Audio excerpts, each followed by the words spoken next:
What a day. Well, welcome. Good morning. Lagos, Ikeja, well, that's where we are from. Abuja, we can also say those watching us in Zamfara, those in Bauchi, those in the diaspora. I'm still mentioning some states. Those in Kebbi, those who are watching us from the southwestern part of Nigeria. Thank you so much and welcome to Breakfast Central. My name is Joe Hansen. Good morning. This one that Johansson has started can cause problem because those in the other parts we have not called will say you didn't call them. I said everybody. I just mentioned. Okay, everyone. Thank you wherever you are from. This morning for joining us on Breakfast Central. We're starting the morning looking at some very interesting stories. It was the budget defense, and it felt like it was a lot of tension. We're looking into the details that happened in the budget defense, particularly some of the face-offs that occurred. My name is Olive Emodi, and you're welcome to Breakfast Central. And I'm Benga, still talking about the budget defense. There was also lots of expose. I mean, the Minister of Health, for example, said he only got a certain percentage, a minuscule percentage for capital projects of his budget, which was less than 10% of the whole sum. And some suggested that, I mean, if a sensitive ministry like that can't get its allocation, then what type of healthcare are you providing to Nigerians? Others even went as far as suggesting that Nigerians should go and get their medical checkup and treatment on the coastal road. Imagine. I don't understand. So, the Ministry of Health was supposed to get a certain amount. Oh, I get the joke now. Story, I get it now, yeah. So they should go and get it on the coastal road. Since all the money went going to the coastal road. Well, the coastal road also came under fire because there was a comparison between the coastal road and Ajaokuta Steel Company. And they said, and this was Senator Natasha Akpoti-Uduaghan who was making a comparison, saying that what was used to build that coastal road or allocated to the coastal road was 7 times what would have powered Ajaokuta Steel. And so if the country has been able to find the resources for the coastal road, she's certain that the country will be able to find the resources for Ajaokuta Steel. And our refineries and many other things. Yes, yes. That Ajaokuta Steel, since time immemorial, is like pouring water into a basket. It's just like our refineries. It's the same thing. You see, Ajaokuta Steel, the refineries, that all these projects are moribund, they are the same. They have the same strategy, same, I'm sure they are being run by the same set of individuals if care is not taken. I mean, it's quite unfortunate that it's hard working Nigeria's taxpayers' money that has been thrown into this. It's like pouring water in a basket, like Olive said. But let's start what we came here to. I mean, this Ajaokuta still forms a part of the first story that we're looking at. Ajaokuta still forms. Yeah. Wow. It still forms. Olive. I'm on the frequency. Bring it down. I'm on the frequency. Tell me. Bring it down. Tell me to take a deep breath. Relax. Breathe. I will. Allow. I will take a deep breath. But we want to mention to our audience that we're streaming on YouTube, News Central TV Live, as the YouTube prefect that I am. You said director of YouTube. You've not mentioned your constituents. You know why I called it? That's why when they're always giving me compliments, people will be jealous. Tomorrow, yesterday, in a few minutes now, Pius Amaka will come and tell me I'm the diamond of the ball, and you people will be jealous. We got compliments yesterday, even though I managed to squeeze it out. To squeeze it. Because I'm always prioritizing them. My YouTube audience, we are of course very delighted to have you. And if you'd like to drop your comments about any of the stories, we'll take comments from YouTube. We're streaming live on News Central TV Live on YouTube. Let's get into the fight that we saw, the virtual fight, not physical fisticuffs, or do I say let's start what we have come here to do. Tension gripped the National Assembly on Wednesday as tempers flared during the 2026 budget defense session of the Ministry of Works, with Senator Onyekachi Nwaebonyi repeatedly dashing with the head of the committee over issues concerning Minister of Works David Umahi. The heated exchange briefly disrupted proceedings as lawmakers engaged in sharp disagreements while the minister presented details of the ministry's capital expenditure plan for the coming fiscal year. Another drama also unfolded with the senator representing Kogi Central, Senator Natasha Akpoti-Uduaghan, who was clashing with her colleague from Imo North, Senator Patrick Ndubueze, who this was during the Ministry of Steel's budget defense. Patrick Ndubueze is the chairman of the Senate's Committee on Steel. Now, during the interactive session, this happened during the interactive session with the Minister of Steel Development. Shuaibu Abubakar Audu, who is the minister, reportedly failed to give Akpoti Uduaghan the opportunity to engage. No, Shuaibu Abubakar Audu reportedly failed to give Akpoti Uduaghan the opportunity to engage the minister. Senator Natasha sought Ndubueze's permission to ask what she described as vital questions. However, Ndubueze denied her the opportunity to ask the questions and struck the gavel. Reacting to his actions, Akpoti Uduaghan accused Ndubueze of disrespecting her and disclosed that the committee had not given enough opportunity to engage the minister. Let's take a look at these videos and we'll come back to share our thoughts. Contractors will do their job, generate certificate, and they are not paid.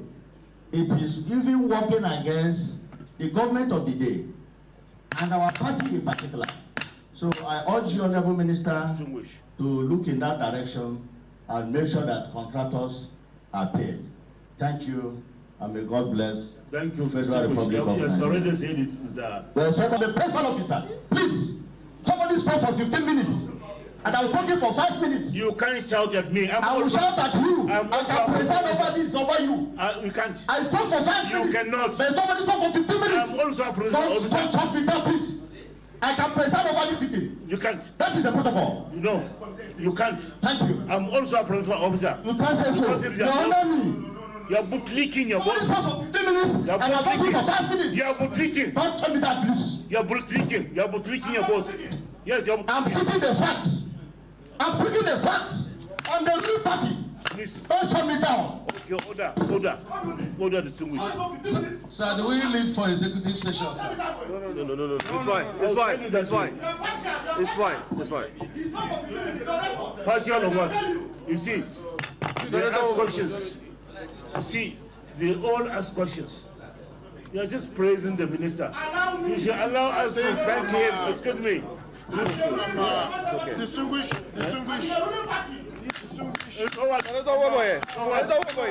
Ruling party. Excuse me. I was elected with 10 times the votes. I came through election. So what do you have ruling party? Ruling party what?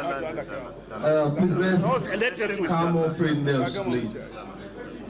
Senator Weboye, I agree with you. You had the floor and you can use your time. But it's okay. It's okay. Even when you have the floor, you can't debate. It's okay. It's okay. Senator Weboye.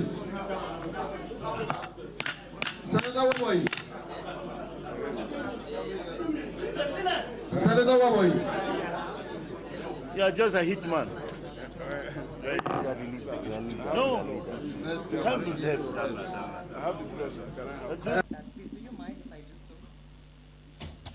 Distinguished, let us call it No, a I'd close like for to, the please. minister. It's very important. When we please. come for investigative No, hearing, Honorable we invite Minister, please, I'd like to say I think, this. Mr. Minister, No, please, do not we hit the have- gavel. I still have something to say, and I think you should respect me enough. Please don't do I've that. given you respect. No, that's Mr. not it. Minister, your Mr. time is Chairman. up. Thank you. Then that's fine. You are I to think you wait. Don't go disrespected with me more than enough. No. On this, no, you can't do this to me. You can't. You spoke Now, wow. Problem in Another problem. office. Okay, so there are many areas to look at. Let me start from the back and then work my way up or our way up to the front. But you can head to YouTube. We're streaming live on News Central TV Live. And drop your thoughts and reactions to both. So this was the ministry, this was the budget defense. Yeah. Let's start with the budget defense for the Minister of Steel. And in the altercation, so a bit of background information. Senator Natasha Akpoti Uduaghan was asking a number of questions to the Minister of Steel because she feels that, or she believes that there's been so much that has been put into the ministry that is not yet yielding results. She accused the minister of them having only seen 3 times since his appointment because it felt like they were only seen at the point of budget presentation. Senator Natasha Akpoti Uduaghan, as you all know, has a huge part of her career devoted to Ajaokuta Steel. She has a remarkable... It's in her state. Exactly, because her state, she's a senator of Kogi Central, which is a host state for Ajaokuta Steel, and she's been speaking, advocating for the impact that Ajaokuta Steel will have if it's actually running the way that it should run. Unfortunately, in the most recent months, we can all recall how Ajaokuta Steel, we could see the allocations to Ajaokuta Steel that is moribund. Ajaokuta Steel there had been allocations 2024, 2025, and these allocations is for Ajaokuta Steel that is not running, is for payment of personnel. So what exactly are they allocating money for? She was asking for clarity, and there were a number of questions that were asked. She also talked about the National Iron Ore Management Company, and she said 1 trillion naira had been allocated to the Minister of Solid Minerals, Dele Alake. And if they are allocating 1 trillion naira to Dele Alake, to the Ministry of Solid Minerals, shouldn't iron ore fall under Ministry of Solid Minerals? Yes. Since steel has been separated from... absolutely. Exactly, since steel has been separated from solid minerals, iron ore should not be under steel. Iron ore should be with solid minerals, as that gives them a huge budgetary allocation. 1 trillion naira is a lot of money and can do a lot more. So these were some of the key areas that she was raising. But there seemed to be a disagreement. While she was giving some background information, the minister didn't agree with her, said there was a misplacement of facts. She said, look, let's not lie to the Nigerian people. What has been done with the Ministry of Steel? There's nothing been done, that she's written letters to him and, she's not been answered, and that she's just notifying the public and notifying him that going forward, she's going to insist that they meet. I wanted to read a part of his presentation. Minister of Steel Development outlined the ministry's mandate and budget performance, stating that his agencies received 24.143 billion naira in the 2024 appropriation and 9.5 billion naira for personnel, 383 million naira for overhead, and 11.06 billion for capital expenditure. According to him, as of December 31st, 2025, total releases stood at 56.5% of the appropriation, with personnel and overhead fully released, but capital releases at 48.4%. So there's just a lot that's shrouded in, there's not a lot of clarity surrounding what's going on, and she needed to ask hard questions. So that's just a background to what led to that. Unfortunately, the senator who is in charge of the Committee on Steel Development felt that maybe she had had too much time, and she's probing too hard. She had accused two people there of being in-laws. Said, no, please don't come here. Let's not pretend like you don't meet outside here. You are both in-laws. He's married to his daughter. This one is married to this one's daughter. So don't come here and act like you don't have a relationship outside there. So she alleges that they're sort of trying to shield themselves without allowing for proper accountability. But this is what they owe checks Nigerians and balances should be. You see, Nigerians voted in senators to represent their interests. You voted them during the elections. That is why they are the legislative arm. The ministers were appointed by the president to be able to fulfill his mandate. In a way, they are part of the executive. The legislature should be able to checkmate the executive. So if there are questions that need to be answered, the questions should be answered. And it's unfortunate that they are trying to portray Senator Natasha Akpoti-Uduaghan as a troublesome person. When a woman tries to be firm, assertive, you make her into a troublemaker. But I want to say how incredibly proud I am of her for standing her ground and asking the questions that Nigerians need to know and want to hear. This is why Nigerians elected you, to conduct oversight functions, because there's a lot of rot. You are not going to sweep things under the carpet. You come every year during budget defense and we act like everything is all right. No, everything is not all right. You need to account for every naira for taxpayers' hard-earned money. And it's unfortunate that people that are colleagues that are meant to be by our side and protect her also a part of this charade. But it's good that everything is on camera for posterity's sake, and we hope that Nigerians really hold their senators and their representatives accountable. They're not there to socialize, and their number one primary duty is to work in the interest of their constituents and Nigeria as a whole. But let's see what Nigerians are saying about this. Let's head to X and see what Nigerians are saying. Southside says Senator Nwaboy is clearly an example of a power-drunk individual. Every time he trends on social media is for pathetic reasons. Always for the wrong reasons. An absolute disgrace, he says. Just a few months ago, he exhibited similar behavior towards the former Minister of Education, Obi Ezekwesili. How did he get here, says Southside. Ifeanyi Chukwu Samuel says Senator Nwaboy should be a garage man collecting money for tickets. There's nothing in him that dignifies him as a senator. And who the hell included him in the Committee of Ministry of Works, where his boss is a minister? This particular one boy is not fit to be a senator. He's always fighting and being confrontational with his colleagues. Of course, we remember the time when he insulted former Senator Obi Ezekwesili. Former minister, Obi Ezekwesili.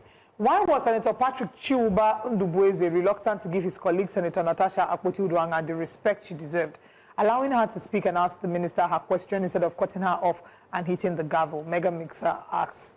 And then we have, when you understand criminal elements that's going on in that house, the earlier the better. Any investigation that passes on through Senate will not see sunshine. See how Nigerians feel about senators.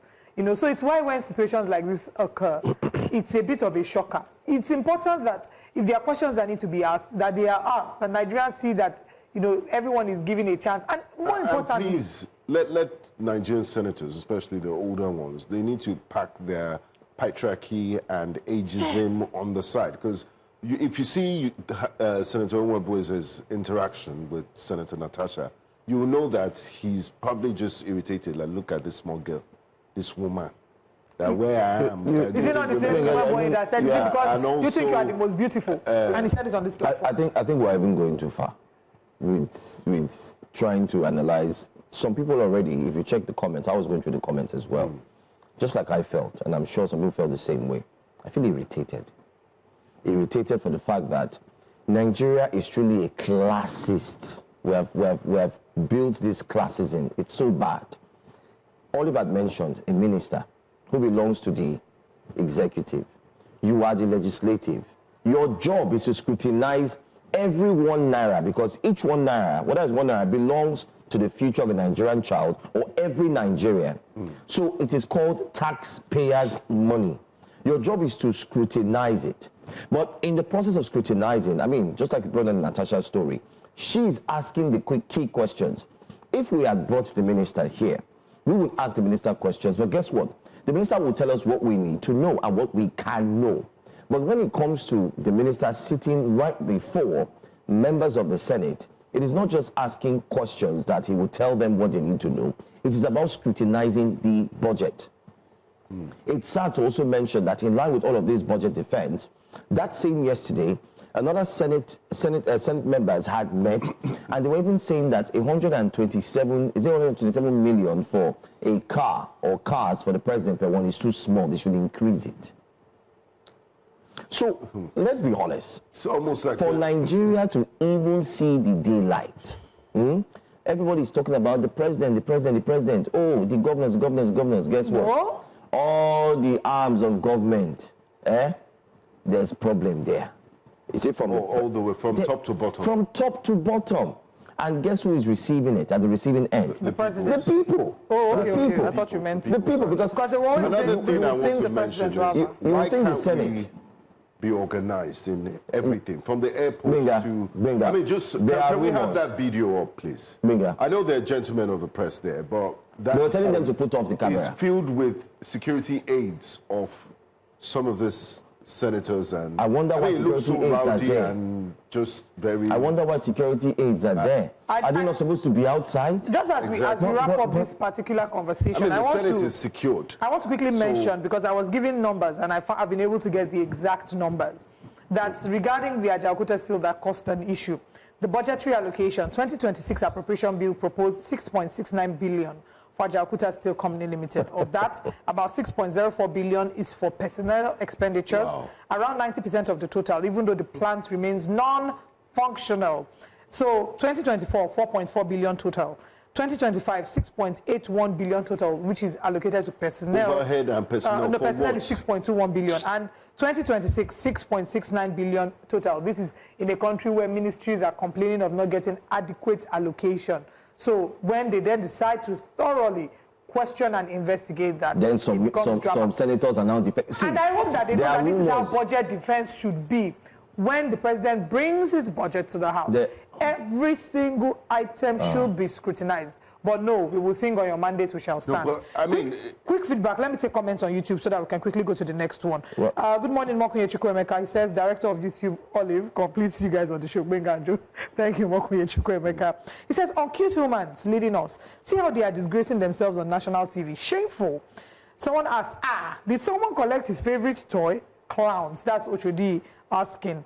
Mokunye Chukwuemeka says, Ajaokuta still has been collecting allocation every year despite not producing anything. Money is looted every year. Melvin Oriawo says, correction please. Majority of the senators were not voted for. They just found their way there representing themselves. Jokers. Ochodi says, but Nigeria is too poor for classism. In response to you, Joe. Since TV, Ms. Johnson said, all these kind of shows are not new to us. Nigeria has been captured in all ministries by this administration and only the citizens can pull themselves out. Hopefully we can get it right this time. And Melvin Oriawo says, this Mweboshi, what's his pedigree?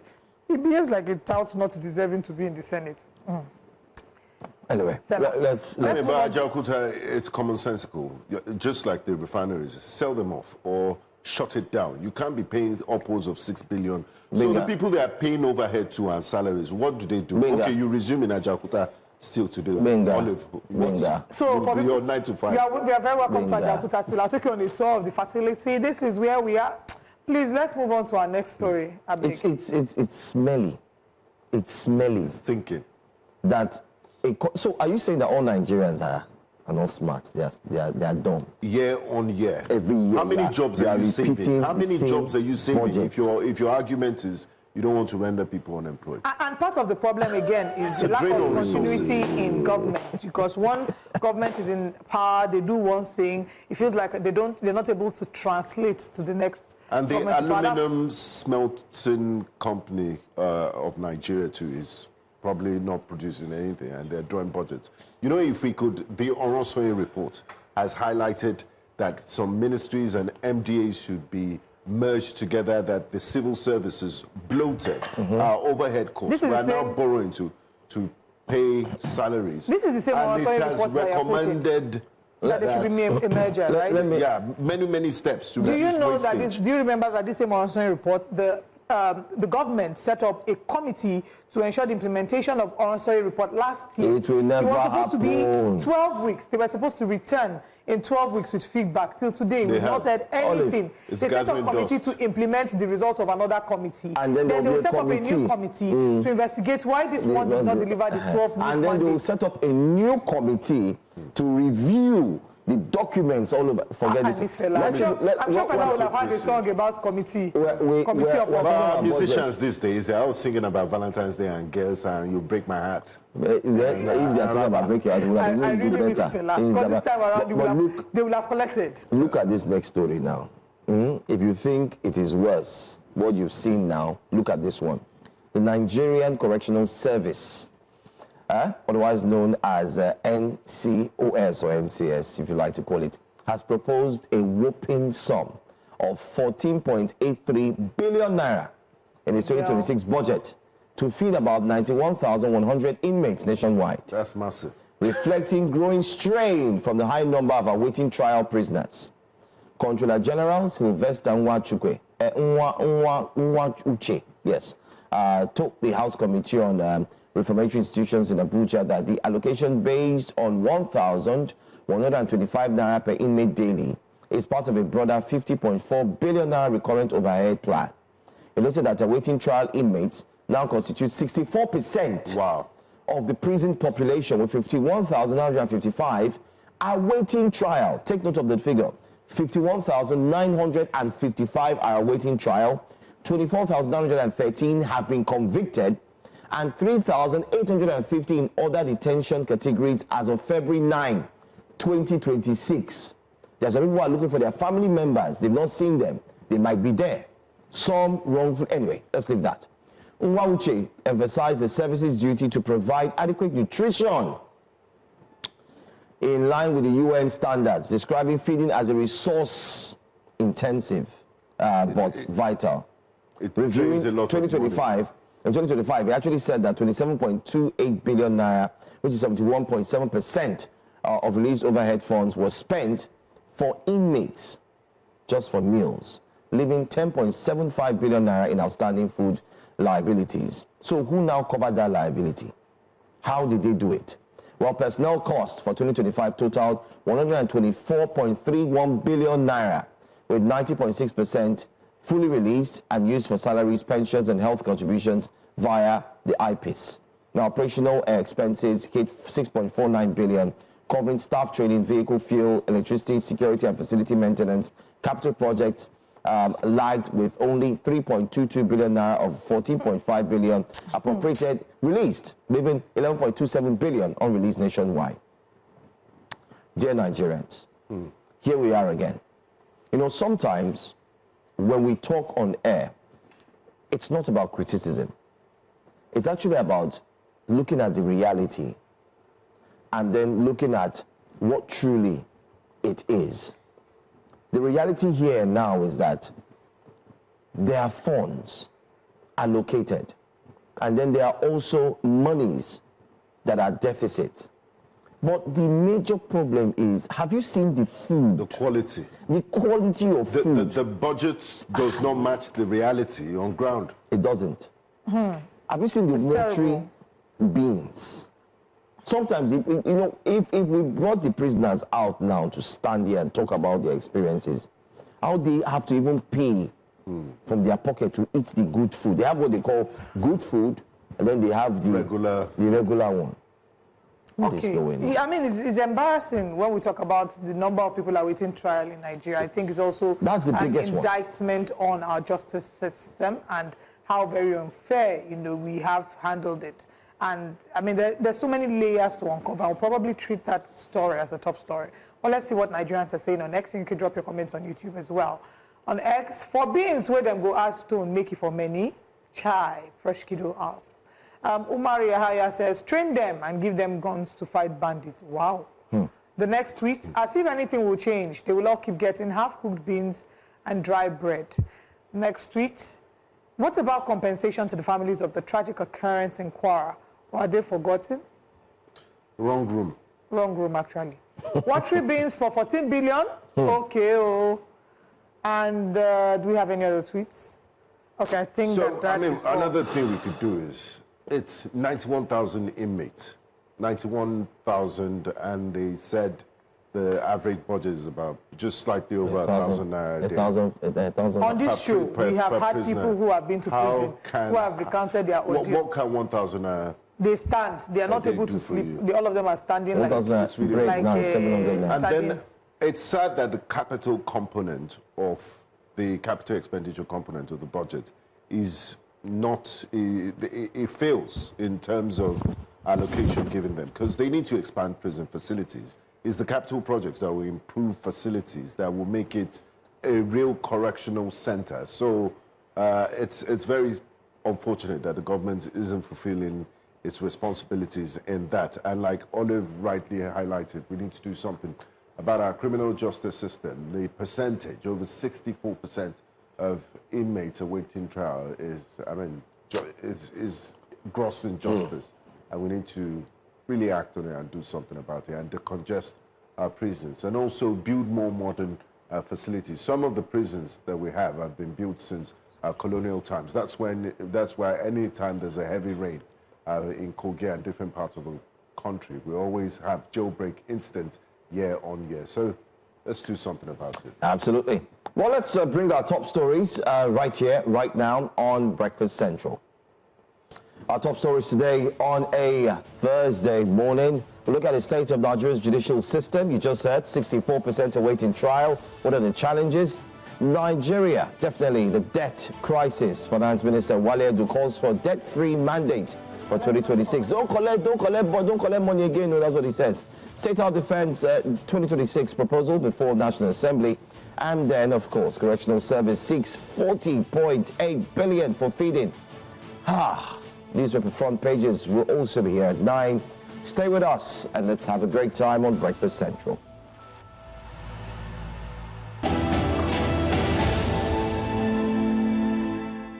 You're welcome to Breakfast Central.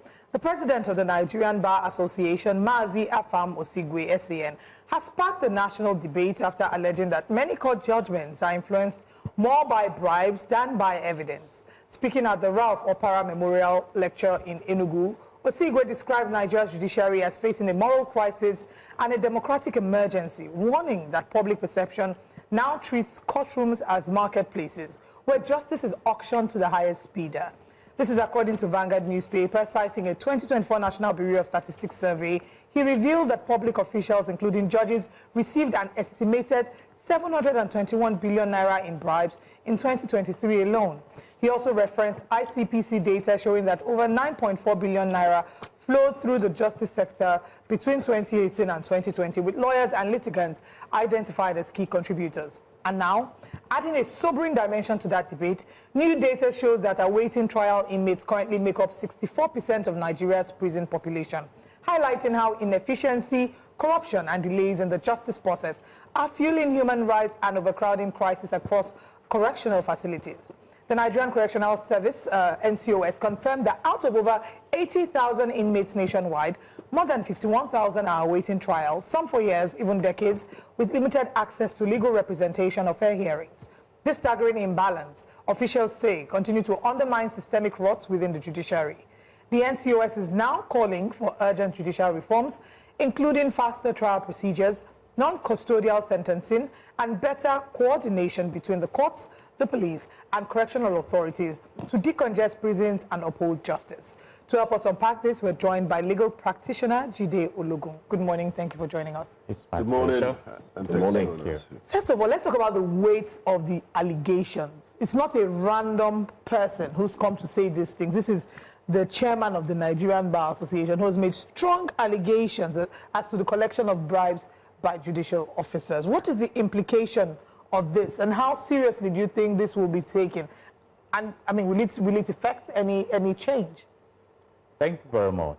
You know, it's a huge one coming from the president of the Nigerian Bar Association, who should be seen to be defending the association, and it shows us that glaringly there is corruption in the land, not just in judiciary. I recall that in year 2022, when the former Chief Justice of Nigeria, Muhammad Tanko, was in office, 14 justices of the Supreme Court even protested, you know, complaining of poor welfare, not being equipped to render the services there, denied training, and different kinds of allegations against the Chief Justice of Nigeria. So if at that level we had such, then you can imagine what goes on at the lower level. At the end of the day, he had to step out of office. He was never prosecuted in respect of all those allegations. So here we are now. And when her Lordship, Honorable Justice Kekereekun, came into office, she promised to also attend to these allegations of corruption. But you see, there is an adage in Yoruba land that you can tame the Iroko tree when it is young, but when it grows up, you must make sacrifice. And there's an Iroko tree on Amore Street in Ikeja that I saw recently. In front of St. Luke's Church. Yes, in the middle of the road. You go there, right? And even when that road was being constructed, nobody dared to touch that tree. You see, and that is where we are right now. Corruption has almost become a culture in Nigeria. And if you look at Section 15, subsection 5 of the Nigerian Constitution 1999 as amended, it states clearly that the state shall abolish corrupt practices and abuse of office. And in 1924, in the case of Rex and Success Justice, Lord Chief Justice Heward said that justice must not only be done, but clearly seen to have been done. And what is justice? Doing the right thing. It's been a common expression that the judiciary is the last hope of the common man. I think right now it may be turning to the judiciary is the first hope of the big man, because if you profile these allegations, it takes the influential within the system, talking about the bar now, to go and be bribing, as has been alleged. However, some of the senior silk and members of the bar are complaining that those allegations are too general, that we still have some clean lawyers who will not participate in such, which now throws on the NBA president what we have in Section 131 of the Evidence Act 2011, that he who alleges must prove.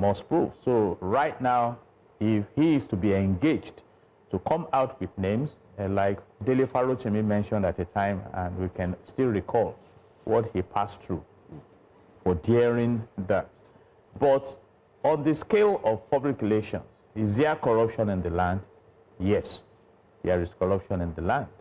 I mean, these are very weighty allegations, and, you know, people look at justices as almost having godlike powers, and for you to even suggest and for their names to be associated and tainted with allegations of corruption puts the entire system under doubt. And you rightly mentioned that the judiciary is often seen as the last hope of the common man. And when you throw doubts, and when people don't accept court judgments, and you have flagrant disobedience of court judgments by agencies, then, I mean, it's almost like we're in a Hobbesian state.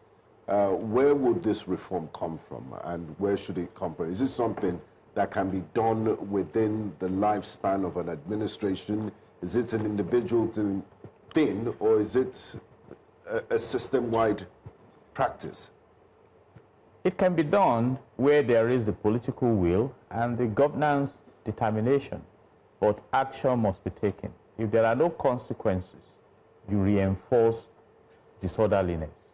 And I will give a brilliant example here. If you have been monitoring the Lagos-Ibadan Expressway and the work the Ministry of Works has been doing in linking, connecting the bridge joints back.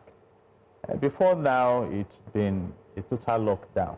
But recently, an unruly driver has been convicted. You see, so where there are no consequences, people willingly flout the laws. It's in man to be corrupt by nature. It is when that man's mind is refined that he begins to comply. And how do you refine? By enforcing the laws, educating the people, and having a systemic institution that is strong.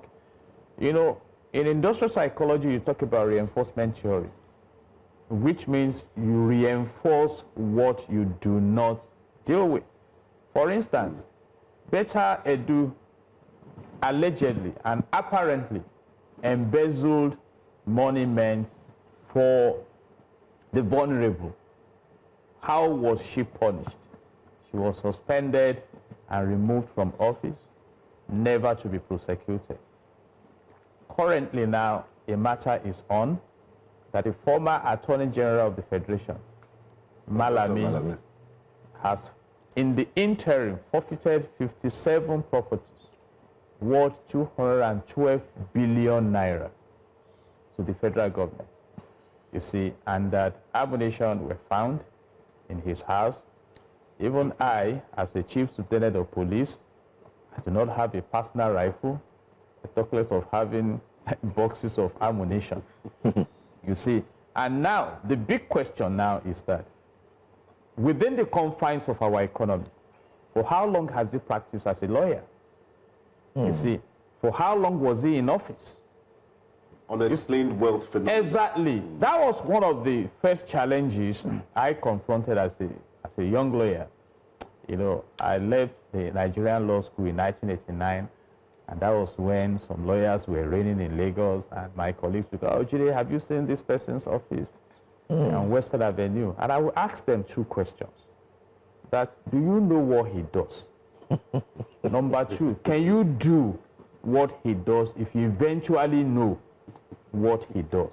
Those were my two questions. And I can let you know two of them landed in trouble. I think one should be a pastor that having gone through the prisons experience. The other one had to flee from Nigeria at a time because he killed somebody because of a transaction. So the system must clean up the lifestyles of people. And unfortunately, we're a country where success is measured by wealth.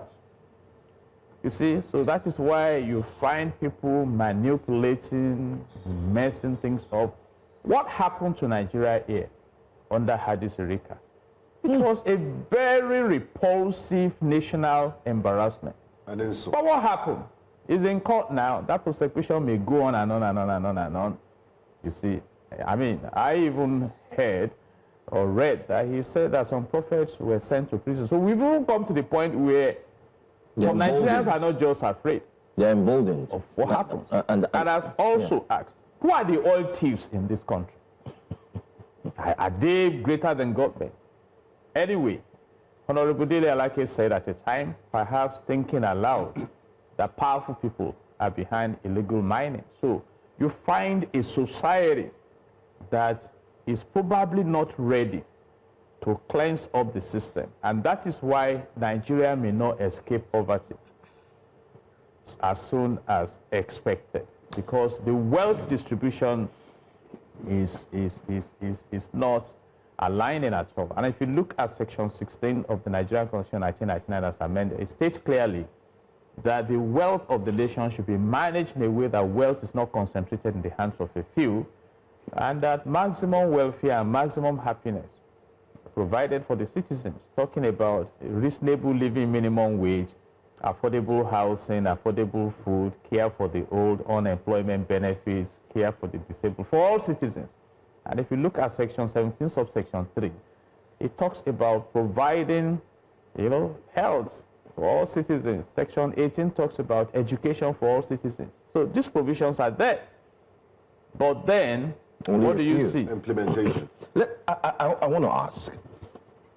We have a case where the lawyers, just recently, some members of the noble profession paid a visit to the FCT minister, and it was on record, and they had greeted him. It was alleged that they were asking for, to ensure that they can get their properties too and their buildings.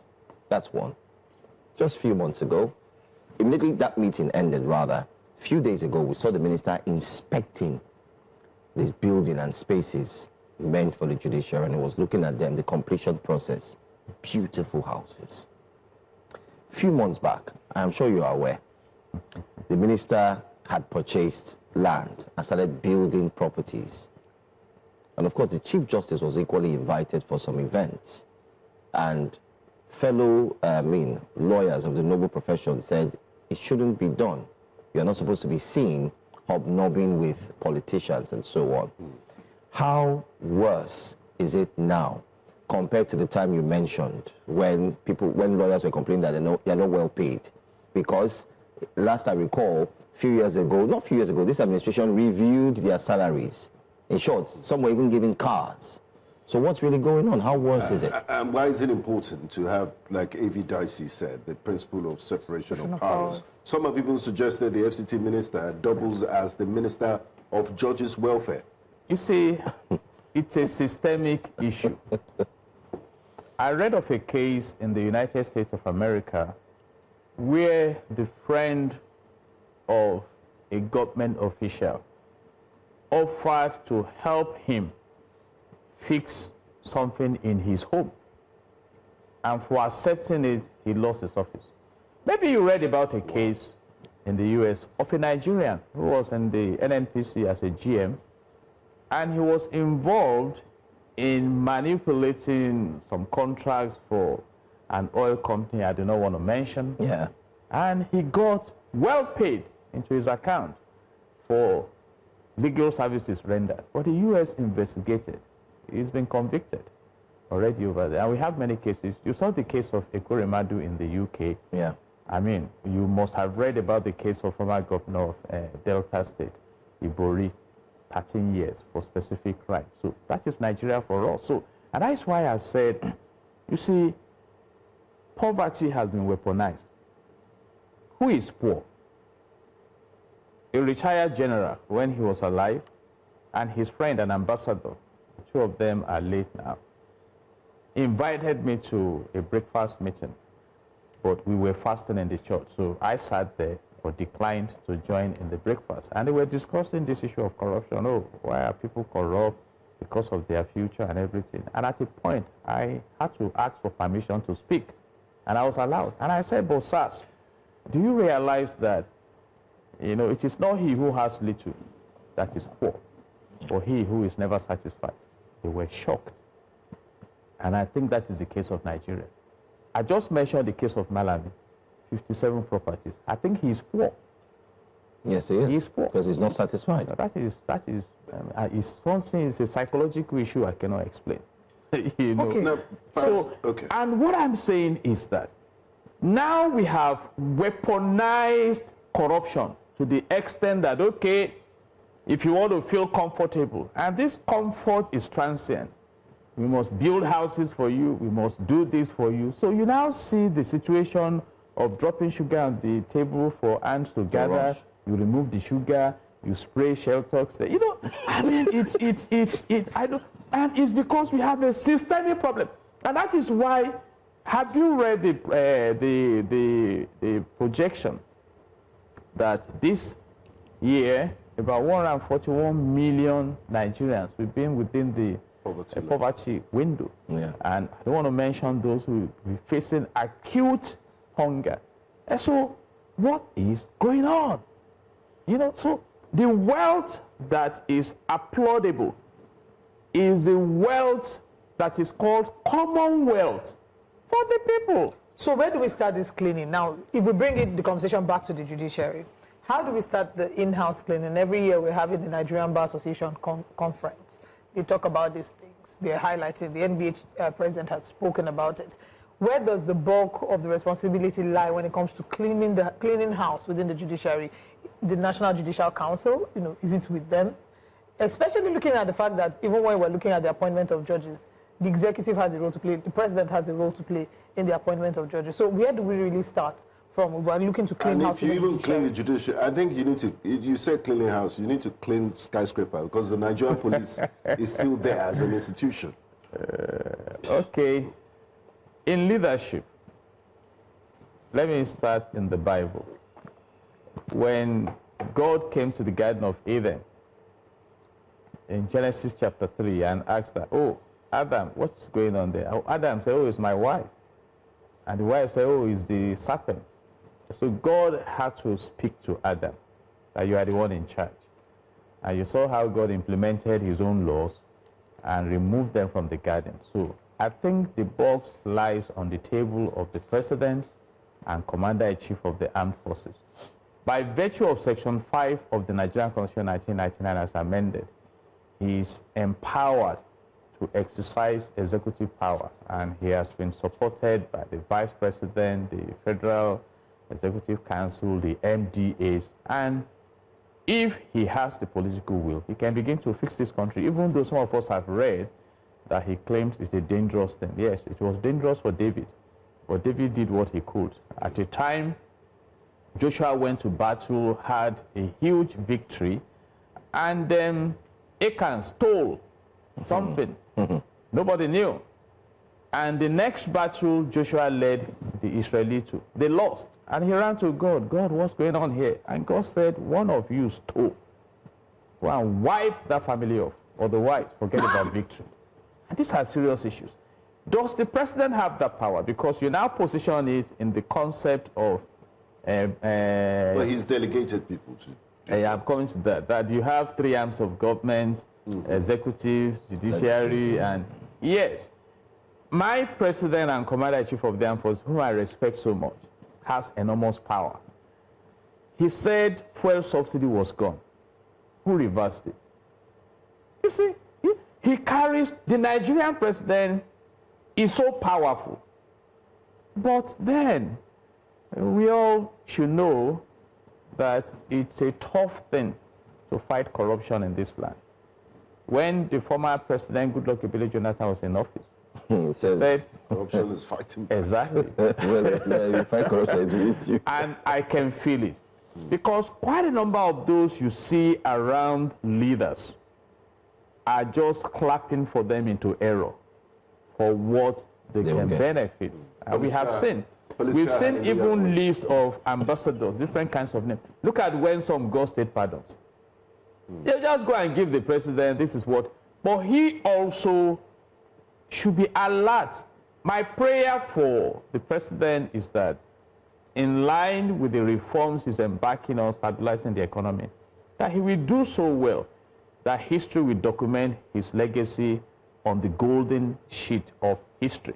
I said the same thing when former President Muhammadu Buhari was in office, and I said at a time that, Mr. President, you cannot arrest historians. You don't even know where some of them are. You know, some of them are not even Nigerians. They look at your headlines, they document what is going on. Yeah. That things you are doing will be documented. So even when Femi Adesina started writing a book to launder, it was too late. You see, so that is where we are. Now this president has the opportunity. He controls the MDAs and the institutions in the country. So it's up to him how he wants to move. Well, I mean, there's definitely so much. have a part two of this conversation. Yeah, we need to. Yes, we need to. We did talk about the prison congestion and how, you know, a number of people who are there awaiting trial. It's embarrassing to see the numbers. A poor reflection of where we are as a nation. Thank you so much for joining us this morning. It's always a pleasure to have you. Barrister, CSP, My learned senior. Pastor. Always a pleasure. God bless Nigeria. A legal evangelist. You know, and let me leave with this to our leaders. The Bible says, when the righteous are in authority, the people rejoice. I don't want to quote the other aspect. So please, at least, please God with the privileges you enjoy. You are custodians of people's sovereignty. And I pray that God will show our country mercy. Well, we pray for mercy. Thank Those you of us doing Hallelujah Challenge, our team this month is mercy. So we're going to break, but let's share with you what's coming up next on Breakfast Central. And please keep the comments on YouTube coming, as we'll be heading to YouTube shortly to take more comments. But coming up next, Finance Minister Wale Edun calls for debt-free mandates for 2026 as we're looking at Nigeria's debt crisis. We'll be also looking ahead at the FCT Area Council's election. And National Peace Committee lists security hotspots to INEC. Stay tuned for these and more.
Nigeria must reduce its dependence on borrowing and build a stronger, more reliable economy. And this is what the Minister of Finance and Coordinating Minister of the Economy, Mr. Wale Edun, said.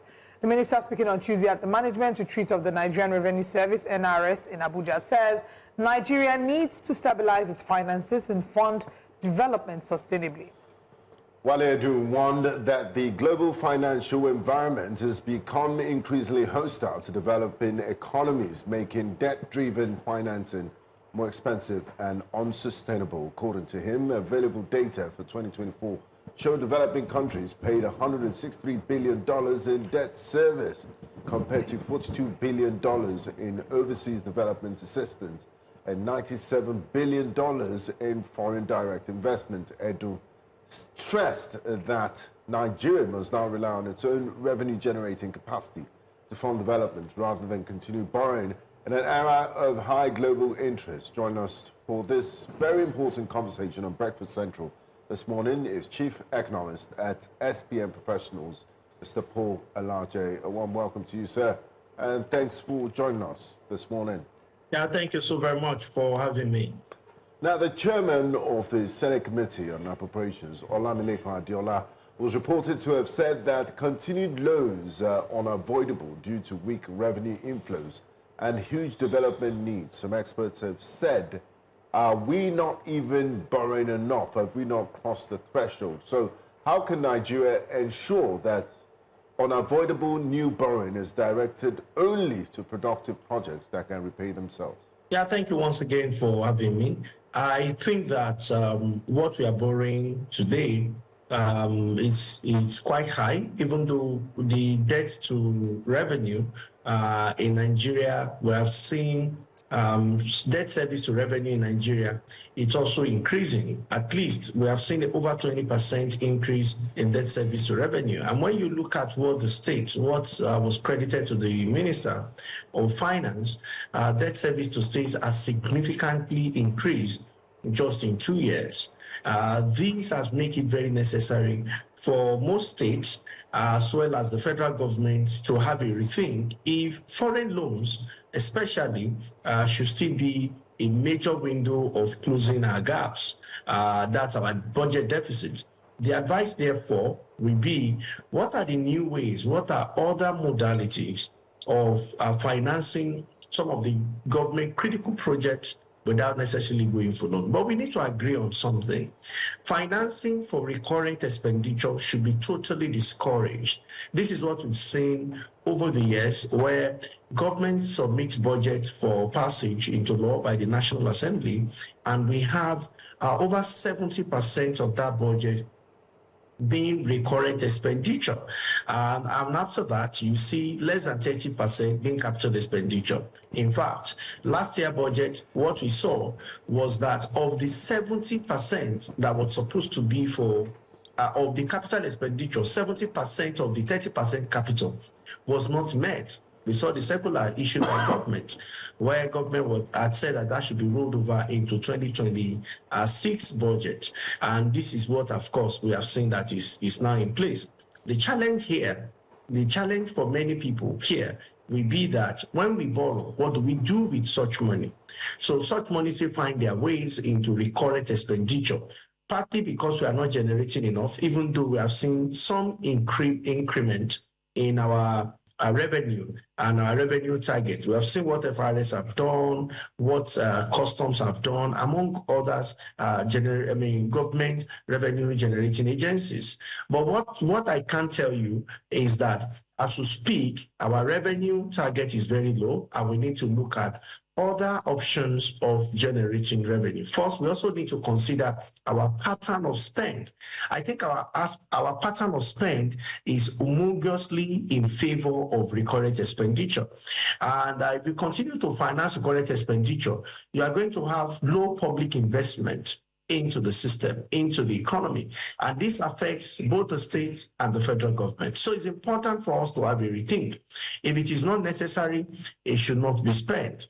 At the end of the day, what matters is when you borrow, where do you put it? Are you putting it on capital, which is very important, or you are putting it on administrative capital, which in textbooks, many people will still post it as recurrent, but in the case of Nigeria, we post administrative capital as capital expenditure, or we are running it on wasting assets. Not that they are not assets, but they are wasting assets. For instance, borrowing to buy vehicles, to check vehicles. I saw what trended in one of the southwest states, where I think one of the human rights persons on social media have posted the budget of the state. I've done some analysis to his own knowledge, and you will be worried how Nigerians have started paying more attention into how their lives are governed. I must tell you that if we must borrow at all, it should be capital expenditure. It should be productive capital expenditure that we know that it can influence more revenue to government. For instance, building roads where government knows that those roads, when the road is built, people can pay, not necessarily toll, but the value of ground rent around the area would improve, and it brings more revenue to governments. Two, we also need to make environment sustainable for people. We have seen that new tax law that have been passed into law, even though there are a bit of concerns whether, in the public place, whether the National Assembly eventually has concurred. We are going on with what has been passed. Some headquarters have said, the tax law has been passed, so is good for us to continue. And I've even seen one or two states have said they are continuing with it, while some are saying they are still waiting for National Assembly. It's better to come to the public domain to actually state where the position is. This tax law would also help improve revenue, especially funds coming from the rich and those that might have not been paying before now. It will also help to boost. But do I think this will be sufficient to close the gap for both the state and federal government, as envisaged by the Honorable Minister? I doubt. I think we still need something dramatic to be done in terms of revenue inflows into the covers of the government. Okay, Mr. Laji, just yesterday there was a budget defense from different parastatal, different ministries, and we did see that of Ajaokuta still play out. I don't know if you're aware, you saw the video of Senator Natasha Akpoti-Uduaghan, where she was trying to ensure that she gets more information from the Minister of Steel, and not forgetting to fellow senators, of which it was debunked. She was, pulled back. An industry, or better still, one of Nigeria's assets, just like the Ajaokuta Steel Company, is one that has continued to gulp lump sum funds, money, year in, year out. And you now have the minister coming out as well to state yesterday that the government is looking to sell some of its assets. Is this necessary at this time? And what will this do to help relieve, as it were, the current situation the government finds itself, which is trying to get money? Yeah, go on. Yeah, thank you so very much. I must say that Nigeria's story is a very sad one. We built some of the assets and industry. To my mind, maybe we don't even have interest in using them in the first instance. I really don't know why. I give you an instance. NNPCL. I'll come back to your question. About 2 years ago, I was invited by some media houses. I think I had this conversation with your colleague, I think 11 or 12 o'clock belts. Business show. Yes, on the business show, where, government is saying, shame on naysayers, some, maybe not government directly, but some persons connected with government. And we had our worries that you cannot have a refineries that work in this manner, where the cost of production of per liter of diesel is more expensive than importing diesel. Just a year after all the billion, you can go back and rewind some of the things you discuss on this show. Just go back and check, because you say it every day. You are so used to it, but go back, check the headlines. How much government spent to bring back that refinery that is dysfunctional initially. So check Nigeria's democracy. A president, many years before now, felt it's important for us to sell this. When we can still get one or two, when we can still get some meaningful output and we can manage it, let's sell it. While the private sector guys come, invest heavily in the same refinery, and we can have the output, and we can also have revenues come from it. Was that done? The answer is no. Another president came, reversed it. So going back to Ajaokuta, today's technology has since past the technology that we have in Ajaokuta. To my mind, can we still rescue Ajaokuta not as public asset? I have advised government for some of the critical assets, we can model what we have in NLNG. where government have some shares, but definitely not majority of the shares, so that it will not become instrument of the state, an instrument of budget. Private sector have an interest. That interest is profit. Without making output, you cannot have the profits. Without production, you cannot earn profit, except it's through corrupt means. What does that mean? If government is willing to partner with private sector to hold majority of the shares, then whatever belongs to government will be given to the government. Meanwhile, private sector will produce. We can reduce our import dependency on steel and other things. Today, what we have seen is that even though Ajaokuta is not producing any steel, we have a full-fledged army working there. And are there any? The answer is yes. What are they producing? Nothing. Go to the refineries, even though government say, oh, I've heard NPCL said, oh, that refinery, we cannot continue with it. But we still have a whole army working there, producing. But we still have them there. They are still in the budget 2026 we are discussing. What I have seen generally in the public space is humongous amount of waste. That's what I've seen majorly and generally in the public service.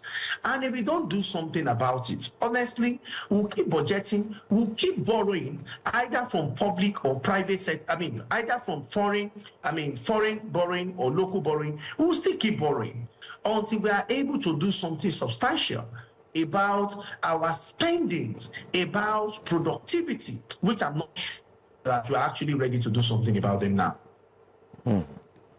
That's a tough one. So, you've talked about the numbers, and you were talking about personnel. I just want to give context to that, because we're seeing that for 2024, still referencing Ajaokuta still, 4.45 billion naira total. 2025, 6.81 billion naira total. Personnel costs accrued to 6.21 billion naira. For 2026, 6.69 billion naira total. Personnel costs to 6.04 billion naira. What we're seeing is that allocations have risen sharply. So where do we go from here in terms of being able to ask for accounts? We did see yesterday at the budget defense how there was some sort of heated argument between the minister, the senator in charge of the committee for Ministry of Steel, as well as the senator representing Kogi Central. It seemed very heated.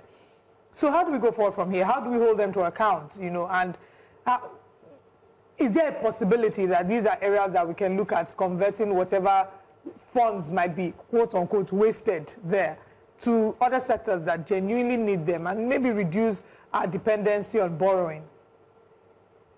It's a very good question. Let me thank all of you for bringing this to the public domain. First, we must understand that our prosperity as a nation, our greatness as Nigerians, and most importantly, our development is tied to Ajaokuta.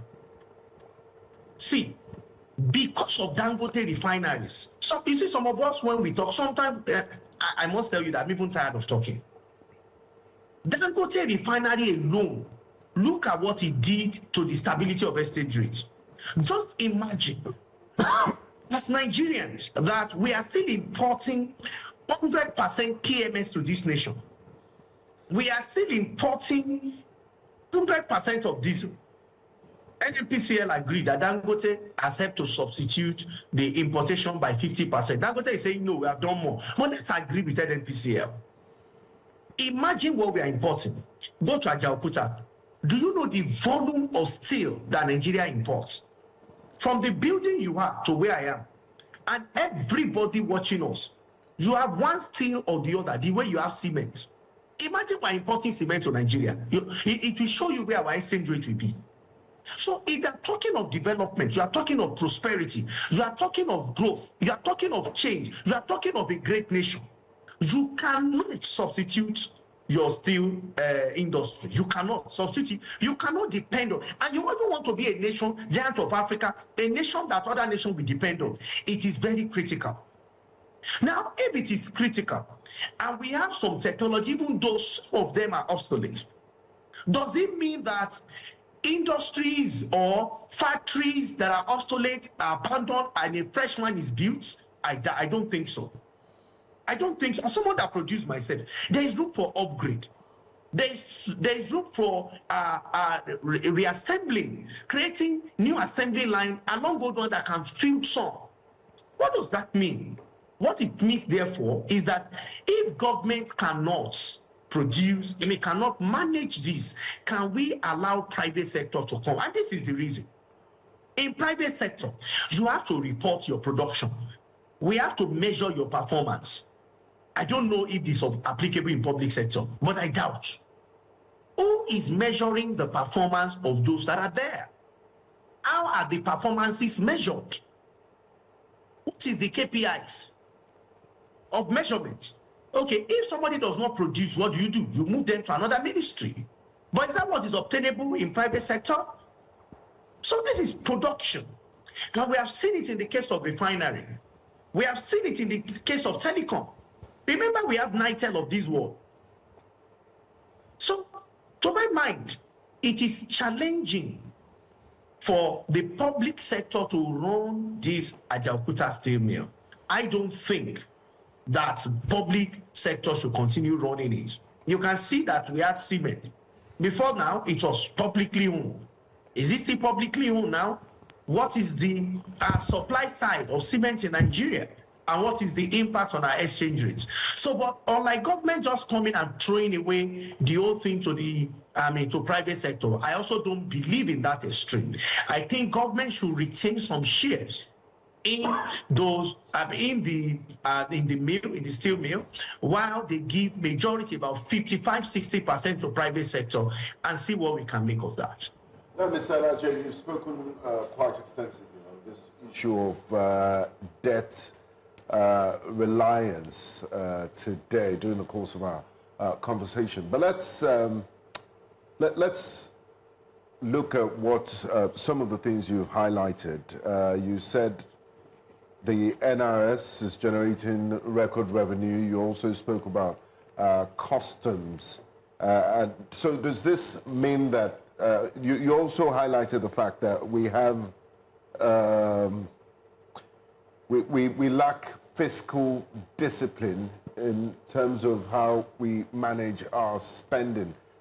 My question to you is, the minister, for the Minister of Finance to highlight this and mention that we have a problem, is he sending the message to the right people that need to hear about this? And who should this message actually be directed to? Because what does he want us to do as ordinary Nigerians? Well, I think that, yeah, the minister is communicating with his team members by extension in NRS.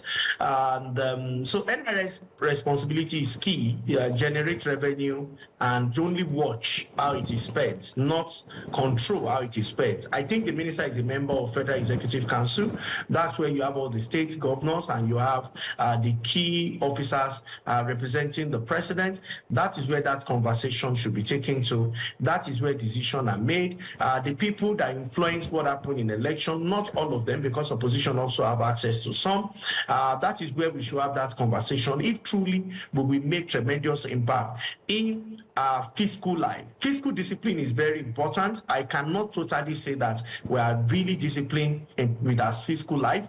I can tell you that we need to do more because of the pattern of our budget. It says everything. We are not totally, we are not disciplined enough the way it should be. What is expected is that for our recurrent expenditure, we should at least be able to generate that in the economy. This economy should be able to give us recurrent expenditure, and not just for the federal government, even for the state government. So if we need to support or if we need to borrow at all, it should be for key capital expenditure. Now, all debt service, unlike what I saw in 2022, 2021, 2022, where part of our borrowing was even used to service debt. That was a very dangerous position that we were at the time, But when you look at the position we are today, it's not yet in a perfect situation, because what debt service to revenue at the national level, and that is combining federal and state, what it should be that economics prescribe is 33.3%. This is what it should be. Where we are today is more than double of 33.3%. It's a worry to everybody. So NRS will do its bit. We have seen significant increase in what NRSD, they surpassed their target last year, but that we must also underline that was in Naira terms. If you convert what we are making today to what we made some years back in dollar terms, the percentage increase is less than 7%. The percentage increase. But in Naira terms, because what Naira was that time is not what Naira is today. Again, look at what is shared at FAR. We have said so much about, we are sharing huge revenue at FAR. Is that correct? Correct. But is it very correct? I doubt. Because when you check what we shared in dollar terms some years back, that's about 5, 7, 8 years back, and what we are sharing today, the percentage increase is also very, very minimal. So at the end, we must know that economics are connected. Fiscal policies, monetary policy, they are intertwined, they affect one another. And this, of course, when we start having this holistic view of the economy, then perhaps it will guide the kind of policy that we make. Well, I seem to have, we've talked about the economical aspect of all of this. We've looked at how it impacts on every single sphere of the economy. But I think it's time, I'd like for us to ask questions pertaining to the people. Because Nigerians, if you check online, you see a cross-section of Nigerians who are asking, okay, fine.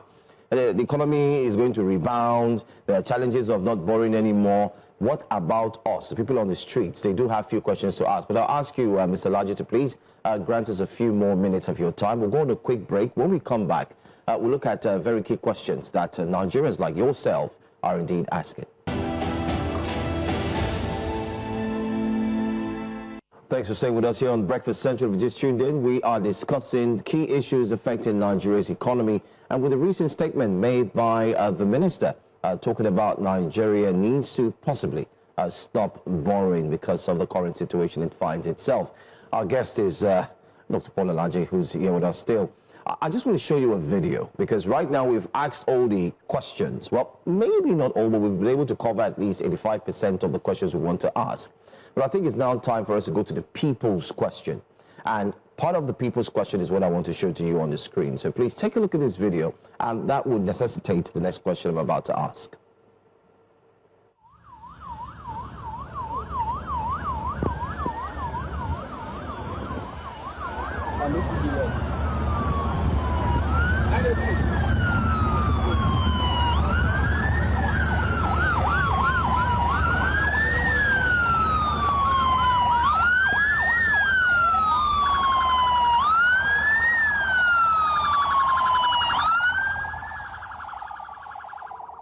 All right, so the video you see there is the, well, we could say, would you say it's the motorcade or the convoy of the FCT minister? And take a look at the number of cars. You can't really count them. This is not the president. This is not the governor. This is the FCT minister. These are beyond cars. They are vehicles. And these are not just ordinary cars. These are cars that cost an arm and a leg. So, Mr. Paul Alaje, let me come back to you now, having seen this video. Out of the people's question, which is what we want to start doing here on the program, the people are asking, all these monies that are being spent, how come public officials are still living la vida loca, but yet Nigerians have to bear the brunt? So can you share economically how this is balanced? It's never balanced. This can never be balanced. The perception in the mind of people is stronger than reality. Some persons may say that these are private cars, they are not government cars. But from the video we saw, we can see some law enforcement agents. We can also see some other things. The question I think Nigeria should first ask is that, apart from politics and public service, where else has these individuals worked? What have they done? If they have not, then you should know that perhaps the monies or the revenues we are talking about is purely public fund. And if it is public fund, then there should be accounts. But you see, the kind of democracy we run, the people themselves have surrendered their powers to whosoever they are voted for, or they have allowed to be voted for, or who they say, who the court says they are voted for. Therefore, if we must maintain decorum as a people, which I encourage, which has been what I've said on all the platforms, we have to be careful regarding who we then vote for and who they say that we vote for in the subsequent election. If not, more of this will still be seen. It's not the first time we are seeing some public official with open display of wealth, which I don't think, as a personal philosophy, I don't think it's good to have open display of wealth, especially when you are in public domain. We've seen countries like Singapore ban things like this simply because of the perception. People cannot be going through economic quagmire, and we are saying that there is no fund, we have to manage, Nigeria needs to adjust, you need to adjust to the reality. But when people observe how some government officials are living, I tell you, instead of going to productive sector, everybody wants to be in politics. They want to be local government chairmen and all of those things.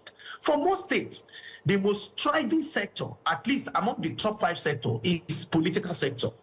Which country has political sector ever lifted across the world? I know most countries that political sector are sent behind among Committee of Nations. I really don't know anyone that has really reigned supreme. From those that are in Europe, those that are in Asia, those that are in Middle East, and even one of the African countries that, 3 of African countries that people are referencing as relatively better example. Those that went to the Nations Cup and came back, and so Nigeria is the Act of Africa, when they saw a few things in Morocco, and they came back to Nigeria, some of them started having a rethink. So I think Nigeria needs to clearly rethink the kind of country we want to have and the kind of economy we want to have, because people are getting even more emboldened as to what they do with their public life, knowing that there is perhaps there is nothing anybody will do to them. And if you leave our economics like that, instead of breathing strong system and structure, what we'll do is what we have always done: building strong men. And strong men does not deliver a nation. Strong men does not deliver a people. What deliver people is structure and system. That's what makes them great. All right, we're fast coming to the end of this conversation, but I mean, since we've decided to talk a little bit personal, Joe had showed the convoy of the Minister of the Federal Capital Territory. We also had a video that went viral some days ago. We may not be playing the video, but I also wanted to ask if it's also another video that should cause us to pause and reflect as a people, or would you consider that a personal life of a serving senator? There was a video of him and the woman in a private jet where he was giving her feet a massage, and I'm sure you've seen the video of I saw the video. Adam Soshomole. Yeah, there are those who would argue that it's his personal life, but as a public servant who's been put there by Nigerians, who's been voted into office, is that a video that deserves an explanation? Because till today, I don't recall that being addressed. I did see him yesterday at the budget defense meeting where he sort of went into an argument with the Minister of Works. But does that video deserve an explanation to Nigerians? Of course. Of course. Once you are in public space, people will ask you questions. Those that may not be asked questions are the one being asked questions. Those are in private sector. If you're in public space, people will ask you questions. How did you do this? You were governor for 8 years. Was it when you were governor? You declared your asset at a time. Can we look at? So question must be asked. Nigeria is a state where once you are in the ruling party, you have answered all the questions in the past, the current question and the future question. And that is why you see most governors, once they are in opposition and they don't want to answer some questions, this may not be the only reason. They follow whosoever is in power. I see a lot of people question, why are governors moving to the ruling party? Although this is the first time governors will move. People don't want to answer questions. So if they don't want to answer questions, there is the place of immunity beyond the one our constitution provided for. It is the ruling party. And once you are there, you have minimal question to answer. And that is why I've always called for constitutional review. I've always called for constitutional review that if you must change your political party, if he has appointed you into an executive position, you must stay there or you leave the position. Let the party that brought you in nominate another person. 2, even if you are not in office, minimum of 2 years before the new election, if you are not cross-carpeted and you want to cross-carpet, you cannot vie for any position in a political party. Thirdly, all political parties must agree for us to have a national development plan such that whosoever win as president, governor, minister, honorable, appointed minister, whatever appointment of political stuff we have, what will be important is what is documented in our national development plan, which will be implemented by federal, by state, and by the local government. Can I tell you the truth? Until we do that, don't worry, we'll keep managing it. And when we manage it, we see some growth today, we see some drops tomorrow, we see some progress today, we see some withdrawal tomorrow. At the end of the day, we'll ask, don't worry, is Nigeria a good better? But the question is when? When? That's a big question. Well, on that note, I want to say thank you so much for joining us, Dr. Alaje. It's been a tough one and a big conversation that we'll continue to have. Hopefully, like we always use the word hopefully, though hope is not a strategy in the words of all of us here in-house on Breakfast Central. Hope is the name of a governor in the South. Yes, and it's followed by Uzodinma. We don't remember it saying hope and Nigeria, in tandem. But thank you so much for your time, and we do wish you another nice day ahead. Thank you so much for having me. Thank you. All right, so if you just tuned in, this is Breakfast Central. Of course, our YouTube prefect will have to go to YouTube now and tell us what's going on there. Okay, just to mention that they, of course, we're streaming live on YouTube via News Central TV Live, and your comments are definitely welcome regarding any of these stories. But let's quickly share with you that the National Assembly has commended the State House for promptly appearing to defend its budget, describing the move as leadership by example under President Bola Tinubu's renewed hope agenda. Lawmakers, however, rejected a proposed 127 million naira allocation for an official SUV at the presidential villa, calling the amount inadequate and urging the budget office. But I told you this morning. Urging the budget office to provide realistic funding that reflects Nigeria's image and official needs.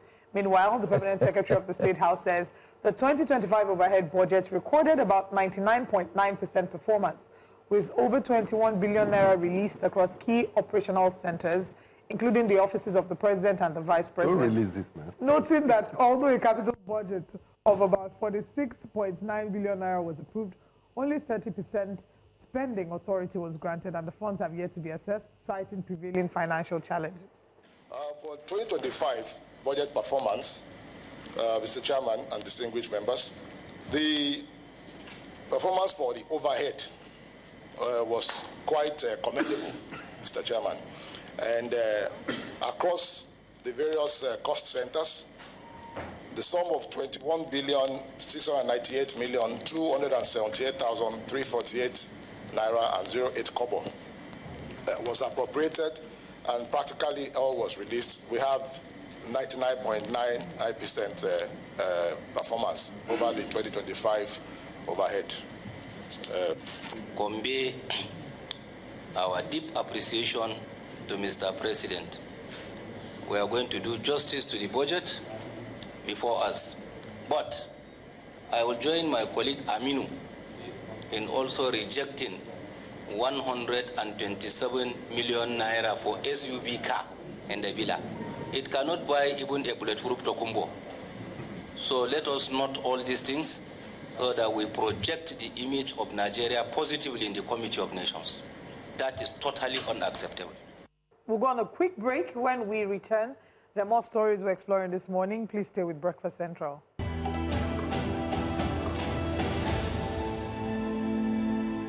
Welcome back. If you're just watching Breakfast Central, don't forget you can drop a comment or two on all socials. And you can also follow us as well, because you can find us online as we continue to look at the big stories that are definitely making, not just the headlines, but definitely making Nigerians share their thoughts. Before we went on that break, our correspondent did put up a report, very interesting report on the State House budget defense. Yes. And what came to my mind is that, really, gentleman and lady, there's nothing that Westlife will not see on an empty street. Well, let's break it down for Nigerians. So there was a presentation. On that presentation, a certain amount has been allocated to ensure that monies meant for purchasing of cars will be done for the State House. And during the budget defense, you did have some senators clearly stating before the committee that the monies are too small. It's a paltry amount. That it doesn't project the image of Nigeria, and they should go ahead and up the money. And we're talking about new cars. Now, bear in mind that prior to this presentation, cars had been bought already. Because in every year, it's like a cycle. What's the obsession with cars, really? You always have new cars. Binga, that's the question we need to ask. I think that's one of the biggest questions every journalist would need to put cars at now the front perishable burner. items. Is it cake? Is it cake that you eat it, you finish the car? No. These are. Do you finish? These are questions we start asking. That's a very good question, and I have an answer to that. And that's why, I mean, I've decided to put it down on my diary going forward. So the people's question. Okay. Okay? So, people's question, Olive, is the cake, you know, I heard there's one song, they say your body na meat pie. wow. Is the car now meat pie? So, the thing is, there's an overemphasis on measurement of wealth by cars and very luxurious, flashy, material living. We have an over-obsession with an ostentatious display of wealth in Nigeria. And cars seem to be one of them. Cars, houses, and then any other thing. So that's how you judge a rich person. Well, phones is more the social media generation now because they're trying to gauge if it's the iPhone 17 Pro Max or if it's XR, right? So there's that with cars. Also, it's an easier way to, quote-unquote, steal money when you're saying you're changing new cars. It's one of the easiest ways to steal money, which doesn't make sense because the cars are applying which roads? The same roads that have potholes, same roads that haven't. No, you refuse to fix. There's a young lady who unfortunately passed, and you know, social media has been celebrating her life. Everyone talks about how much of I'm trying to get her name, how much of an impact she played while she was here. This woman apparently, according to reports, there was an accident. Let me get her name. Yes, her name is Lucky Eloho, born in 1996, and she passed on the 9th of February. I mean, I'm seeing part of the reports as to what happened. Bad roads. They said there was a pothole that led to the accident. There was no emergency service, no one to move them quickly to hospital. Instead, people were doing what they usually do, which is to record them. Hospitals were on strike. Finally, a Good Samaritan comes. Lautech is on strike. So they transport the lady to another city. Poorly equipped private hospitals, no MRI, no functional MRI in the whole city of Ilorin. The nearest is in Ogbomoso. So they take her there and she doesn't make it back from the trip. This is according to the accounts by Tricia Bees, right? So it's just a sad scenario that while we're looking at exorbitant sums to buy cars and replace cars every cycle, these cars are applying the roads that are not non-existent, where Nigerians have to deal with the reality what was the obsession? The question, what was the obsession with cars in every ministry, in every state, it's two things. every government? It's two things. When they come, and then the lifespan of a car. So we're going to have this conversation again in 2027. That's what I'm saying. That's what I'm saying. It's two things. One, yeah, but it's not right. ostentatious display of wealth and lavish living. Two, is the quickest way to steal money. I think I'll make number two number one. Yeah, okay, yeah. So it's the quickest way to steal money. Then also, I noticed the enthusiasm and the fact that the budget of the State House was, I mean, it had like 99% performance, and the enthusiasm in which the senators were speaking about it, they were even encouraging them that to increase it, go and increase the money, buy more. I wish they extended the same to the type health of passion and enthusiasm to health sector and education, because I mean, you need to look at the standard of schools and even roads. It's really unfortunate that our priorities are misplaced. We have a misplaced priority issue. And the issue we have is going to eat everybody up in no time, whether we like it or not. Because if you continue putting the cart before the horse or placing the cart before the horse, a time would come where you would now have to have a rethink, but that will be too late because there will be an accident. If you're putting so much money in buying cars, so much money in, I mean, take a look at all the state budgets. That's a special we're also going to have on Breakfast Central. All the state budgets, the money for the furniture, the money for cars, the money for housing is even more than the money for the health and education put together. So are you trying to say that those who have been elected to be in office are now more important than those who elected them? Question one. Question two, we'll still ask this question. What is the obsession with these material things that you've gotten in the previous fiscal allocation year? Because in 2025, it was there in the budget, and you purchased them. And these are high-powered SUVs. It's not What are you some telling rickety cars that, you know... Look at the FCT minister's video. Anyway, let's move on to another story. The Nigerian Correctional Service says it will require about 40.8 billion naira to feed a total of 91,000 inmates across the country in the 2026 fiscal year. The service made this known while appearing before the House Committee on Reformatory during a budget defense session, stating that the amount forms part of a proposed 50 billion naira recurrent overhead expenditure for the year. Our House of Representatives correspondent, Idong Joseph, has more on this. The Controller General of the Nigerian Correctional Service, Sylvester Nwakuchi, while appraising the service 2025 expenditure and justifying its proposed 2026 budget, says the rising cost of inmate welfare, particularly feeding, continues to place significant pressure on available funds. You commit a crime that does not deserve serious imprisonization. You don't need to come into custody.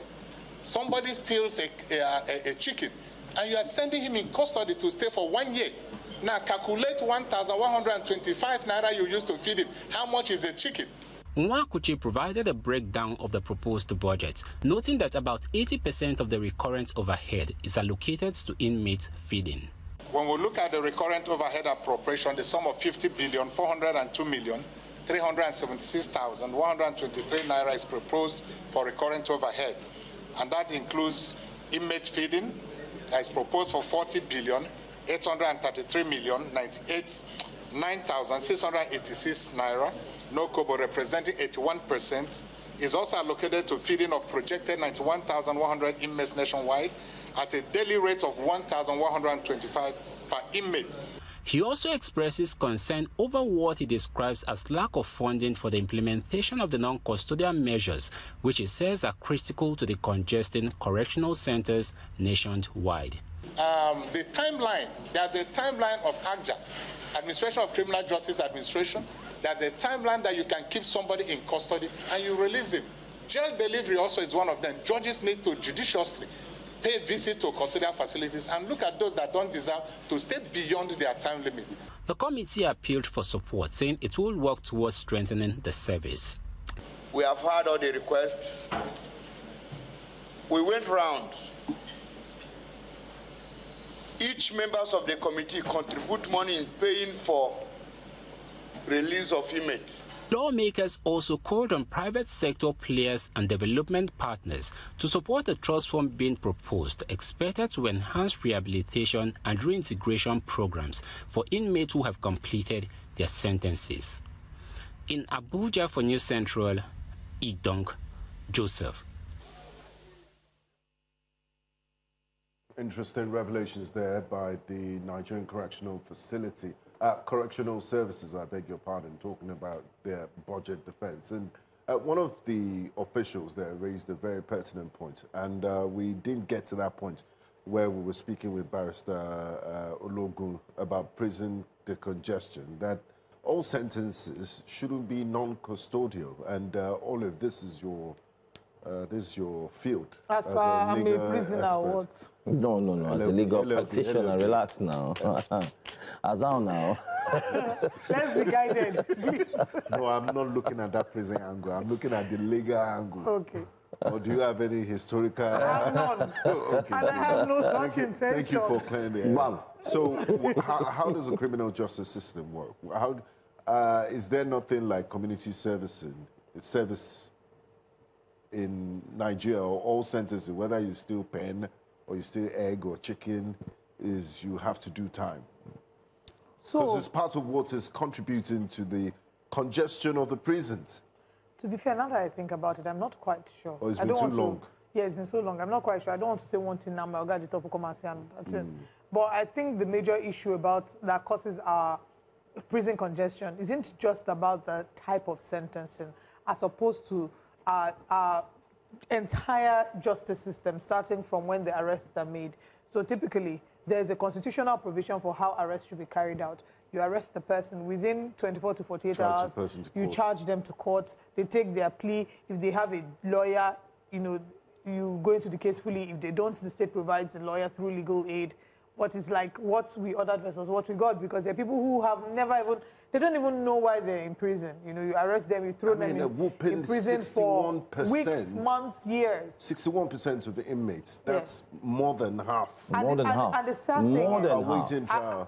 It's justice that has been infringed upon on so many levels. One, you're infringing on people's rights to judicial representation, right to fair hearing as enshrined in Section 36 of Section 5 of the Constitution. Exactly, that's two. Then three, taxpayers' money you are using to feed them. Now we are all going to, everybody's paying tax. It's still taxpayers' money you are using to feed these people. They could have been at home working. And what's the quality of the food you're even giving them in the first place? The quality of life in prison is the worst kind. You know, they did this the same change reports. From Nigerian Prison Services to Nigerian Correctional Service. And it was just a name change. Nothing has changed in the image, in the output. And it's what, I mean, the Interior Ministry has a lot of work to do. We will like take that every story. sector in Nigeria. We'll take that story as a proper top story and then dissect yes. it properly as a standalone story. Well, let's now bring you breakfast headlines, and after that, we'll bring you the newspaper front pages in a moment. Let's take a look at the top stories that are making the headlines this morning. Former Vice President Atiku Abubakar is in the news. Now, he has criticized the Senate for refusing to authorize real-time transmission of election results to the Independent National Electoral Commission's results viewing portal, IREV. On Tuesday, lawmakers approved electronic transmission of results, but included a clause allowing manual collation as a fallback where technology fails. Speaking to journalists in Mina after meeting former head of state Ibrahim Babangida, Abubakar warned that the Senate's position could create confusion in the electoral process and undermine public confidence ahead of future elections. A cross-section of Nigerians are reacting to the National Assembly's recent passage of the Electoral Act Amendment Bill, specifically the controversial omission of real-time transmission clause. While the Senate successfully rescinded its decision on the term transfer in favor of transmit, the failure to mandate an instantaneous upload to the IREV portal has triggered a wave of skepticism. News Central hit the streets of Abuja to feel the pulse of the citizens. They have to perfect it and make it reasonable that as the election is being concluded in the polling unit, it should be, you know, transparent holistically for everyone to pass the judgment that yes, if Mr. A win, let it be Mr. A. If the Senate have agreed that there's going to be transmission of results, that is fine. But the result has to be transmit immediately the voters have voted. I want to commend the Senate for listening to the voice of the people, because they are there for the interest of the people, and whatever bills or whatever parliamentary action they take, it affects the people. It's disappointing to most of the Marxists who view that real-time transmission will go about a lot of transparency within the system, and that will bring confidence to INEC. But unfortunately, they are the lawmakers. They have decided, for some reasons best known to them, to exclude the real-time from transmission of results. And that is giving INEC further burden of trust. The only challenge I think I have is to INEC have the ability or the capacity to do that. Apart from INEC, the kind of network we have in Nigeria, we have more of an epileptic kind of network. Do we have the network to be able to do all that transmission? Professor Adele Jinodu, a political scientist and former member of Nigeria's National Electoral Commission, joined earlier to discuss, from the INEC perspective, the Electoral Act amendment as it relates to the real-time electronic transmission of votes. Let's share his thoughts. No, I don't want to go into law by the people, because you can ask the question, who are the people?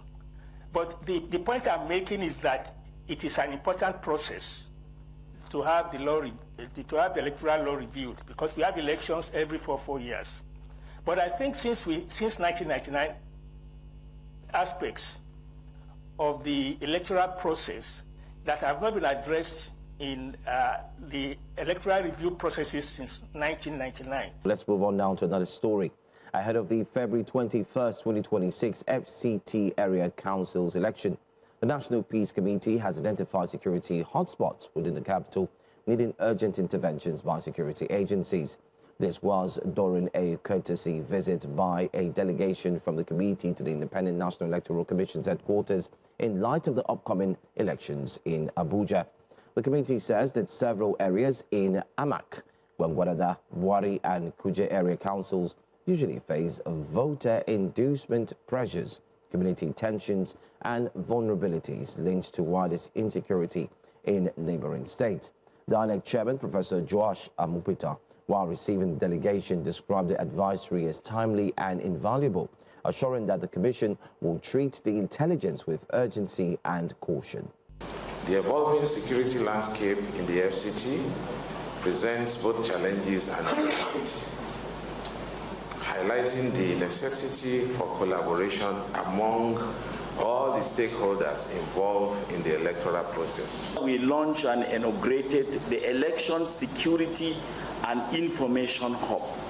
And we have already set up networks and our agents across all the states to collect data and information, particularly on issues of insecurity, violence, and conflict, some that are directly related to elections. For Amak, as we all know, the cosmopolitan center of Nigeria has a high number of security incidents. And based on our electoral offenses tracking system, we have also seen that these incidents might impact the election because of the quality of the candidates that are contesting. There's an indigenous settler issue going on in Gwagwalada based on the candidates that are contesting, and this has resulted in both inter- and intra-party crisis. Based on precedents, we have also seen that Gwagwalada is a hotspot for political thuggery. We move on to Buhari. Both candidates are seeking legitimacy, and the court has granted one the permission to go ahead to contest the elections, but we seem to think that that might brew in more problems and create political thuggery. Kuje, we know, is the largest area council, and it borders Kogi State, Nasarawa State, and even Amak itself. So we see that we know that there's a large grazing reserve in Kuje, particularly in Rugochi, and this Kuje has a high number of farmer header crises. The Minister of the Federal Capital Territory, Nyesom Wike, has fixed the end of June for the commissioning of the Airport Kuje Road, which is being constructed. The Minister made this known during an inspection of the project, expressing his delight at the state of progress on the road, saying that he is confident that the contractors will meet up with the deadline given. The Airport to Kuje Road is a wild road that's very key for us. Then from Kuje to Gwagwalada. Last time I was there, you remember, we stopped at the mosque where they were constructing, and we were well impressed with the level of work done. And like the contractors have said, God willing, by first week of June or June, they would have inaugurated this project. It's a very important project, so that you don't need to go to the through airport if you are going to go to town. So I think it's very important. We are very, very happy with what we have seen. Very happy. Iran has declared its missile program non-negotiable as Tehran and Washington consider fresh talks. An advisor to Iran's Supreme Leader Ali Shamkhani made the position clear during events marking the 47th anniversary of the Islamic Revolution, insisting the country will not compromise on its missile capabilities. His comments come after mediated talks between U.S. and Iranian officials in Oman last week failed to produce a breakthrough. While Iran says discussions should focus strictly on nuclear issues, the United States is pushing for wider talks covering ballistic missiles and regional allowances. And that's all we have for you here on Breakfast Headlines. Don't forget to stay tuned to News Central. At 12, you would have the 12 Report, where you have much more stories and news that we will cover. Stay with us here on Breakfast Central. Breakfast Headlines is up next. Welcome back to Breakfast Central. It's time for us to review the front pages of the papers, and we're joined this morning by the Chief Coordinating Officer, Sustainable Stories Africa, Owade Ahime. Good morning, Owade. Good morning, Oli. Good morning, Chief. Good to have you. You're looking very regular this morning. Good morning, Joe. I'm looking what? I always look forward to seeing you because I know your outfits carry a certain kind of persona with you, and I love it. I wish management would allow us to dress like this. Why can't they allow you? You're the one that doesn't want to dress. I don't know who has By the time we say we should do Anko now, Benga will say, I don't get it. And I'm letting my hair down today, so. Oh, nice. Because the pressure is getting worse. It's getting worse. Well, I don't know about the pressure.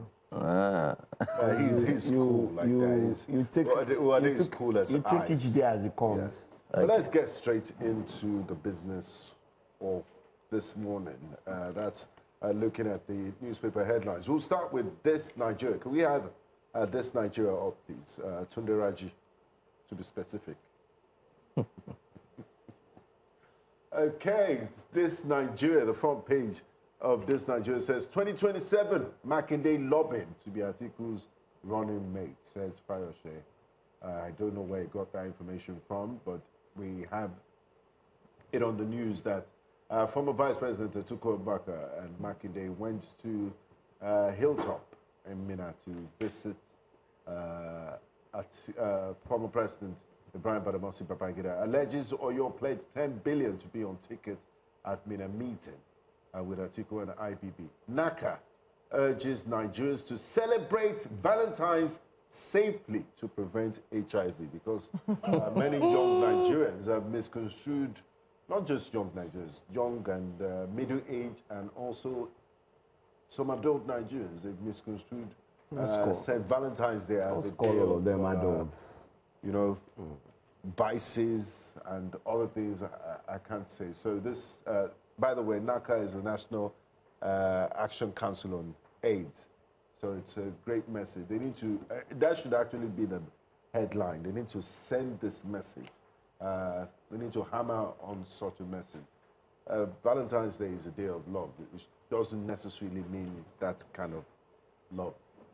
Faulty Arik Air Port Harcourt bound flight diverted safely to Benin. We thank God it wasn't worse than what we saw, says the the Safety and Investigative Bureau. Troops capture terrorist camp. Good news. Recover ammunition in Kogi Forest. We've taken out about 62 criminal camps in Anambra, says Soludo. And INEC MPC strengthen security ahead of FCT polls. I think we'll start with the 2027 permutations. Yes, the strikers, the supporting striker, the talks, transfer season. Are we supposed to take what former Governor Ayosh Parashe is saying? What's your take on this, 2027? My first question to this headline is, which party is Atiku running? ADC. So which party is Makinde? PDP. You know, I know Ayosh Parashe talks a lot, and sometimes when he says some things, you wonder where he gets them from. And I'm but looking there's at no smoke without fire. So what were they doing in Minna at the residence of the former president? You don't think maybe Fayose will tell us, was he there with them? Because I really don't know what they were doing in Minna. So I can't go and visit a former president. And so if I go visit a former president now, means that because I went there, another former vice president was there, means that we went there to get, what do you call it, communion or political blessing. Pour the holy oil of politics, are you with me, on their heads so that they can become the next anointed. Because except Makinde, Governor Makinde is moving to the ADC, or former Vice President Atiku is coming back to the PDP. I really don't understand how. Is that so? Maybe if Atiku runs for presidency again, which I've said several times that, in my own opinion, I don't think he should do that. Once he declares his candidacy, Makinde too will follow suit, or he will get or maybe he's what do you call that thing? A coalition of parties that. I mean, it's still early days. Governor Makinde is a second-term governor, so he's free to contest. Governor Makinde is free to contest. Anyway. Yeah, he's free. I have no problem with that. But do you have any comments? I'm wondering where he got the news from. But maybe you saw the vision. I guess we'll wait and see. And I'll remember to hold you to it when things like this happen. And so you should tell us when the prophecy is fulfilled. And we're there till then, let's wait and see whether that prophecy. Let's talk about this other story. And I'm glad that we've maintained, we've not had a mishap, and long shall it be so, in a very long time. Faulty Arik Air Port Harcourt bound flight safely diverted to Benin. Did you see the visuals on social media? No. I guess one of the engines had an engine problem. Yeah. And landed safely. So kudos to the pilot and the management. So first things first, kudos to the pilot. There was no air traffic accident this time around. But the truth of the matter is that is a machine. It's mechanical. It can be fine when when they're about to take off, but in mid-air something happens. So the most important thing is that the pilot was able to manage that situation, and we didn't end up losing Nigerians via another air crash, and that for me is fine. So kudos to the pilot. But when they say faulty Arik Air Port Harcourt bound flight, you seem to be insinuating that before it took off it was faulty. Do you have that information? Let's always, and that's why I always say let's be careful about headlines. Yeah, but if it wasn't faulty, they wouldn't be forced to make an emergency landing. Yeah, but so Benga, you got into your car this morning, you checked everything, and then you started it, and then you start driving, and all of a sudden you see a red light. Was it faulty when you? So maybe words like Arik Air develops, fault or something. As per faulty diverted, Port Harcourt bound divert, and then you now tell us the story of what happened. Not say fault. When you put that headline, the first thing that for me comes to my mind is that it was a faulty plane or flight, and they still decided to exactly. Anyway, from a public relations perspective, it does. Let's move on to Nigerian Tribune. Nigerian Tribune is the next paper we're going to look at. So many stories to look into there. Drama as Nweboyi, anger, trade word at committee sitting.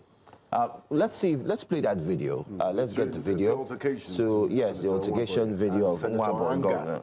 Senator Nweboyi and Senator Anga in that angry, dispute. Take a look.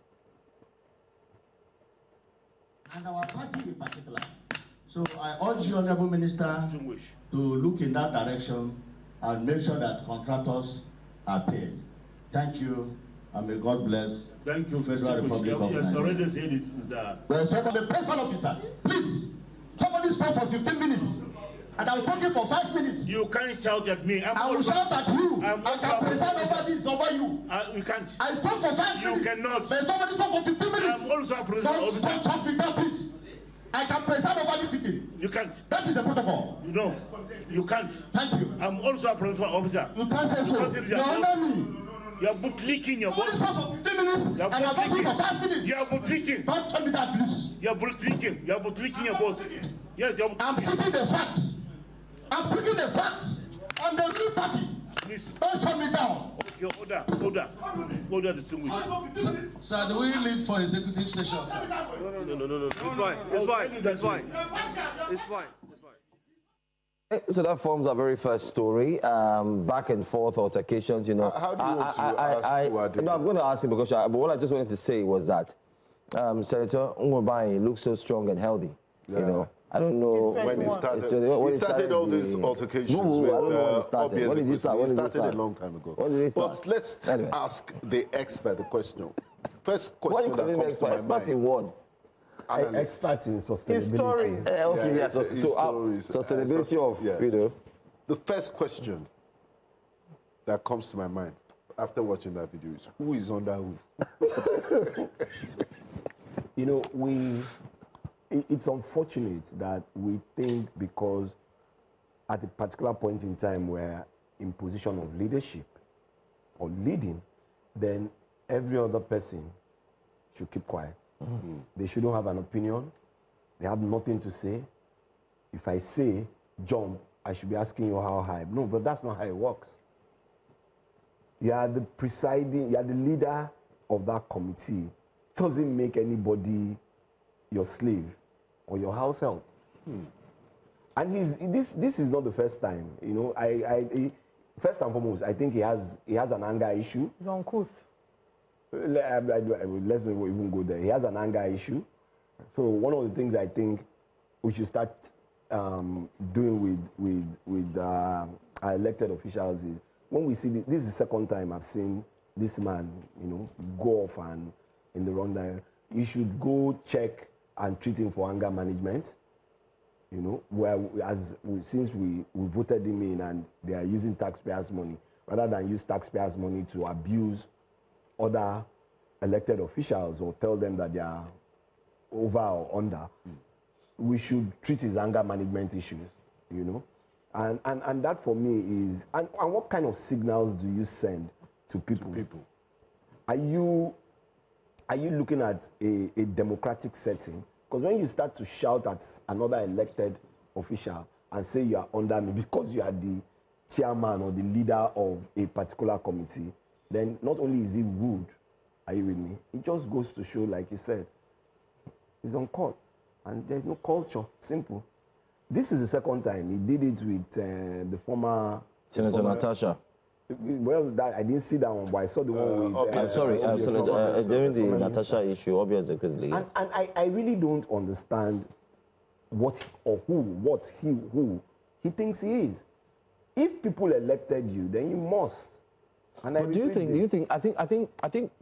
we need to have like a leadership 101 class, or better still, you could call it some form of reminders to those in power, because it pretty much seems like they have forgotten why they are there, which is one. And secondly, we see them not living up to the reasons why they are put there. It's a case of a god and a master. No, I don't think so, because I think it's a general Nigerian attitude that once I get into a position of leadership, are you with me? So should there be a reorientation? I mean, we saw the Minister of Works the other day saying that he took the whole, wanted to punish the woman. The thing about it is that we make a mistake when we are either appointed, elected, or we create a system that we're in charge of.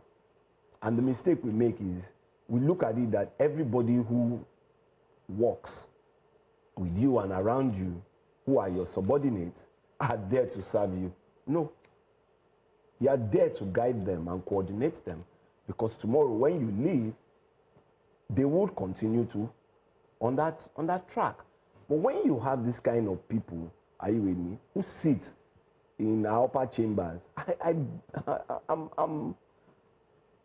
I don't tend to wonder why we are where we are and how we're going where we're going. Because you feel that, yes, because I'm in charge, then every other person, and it's just this idea of, like I always say, this idea of I better pass my neighbor.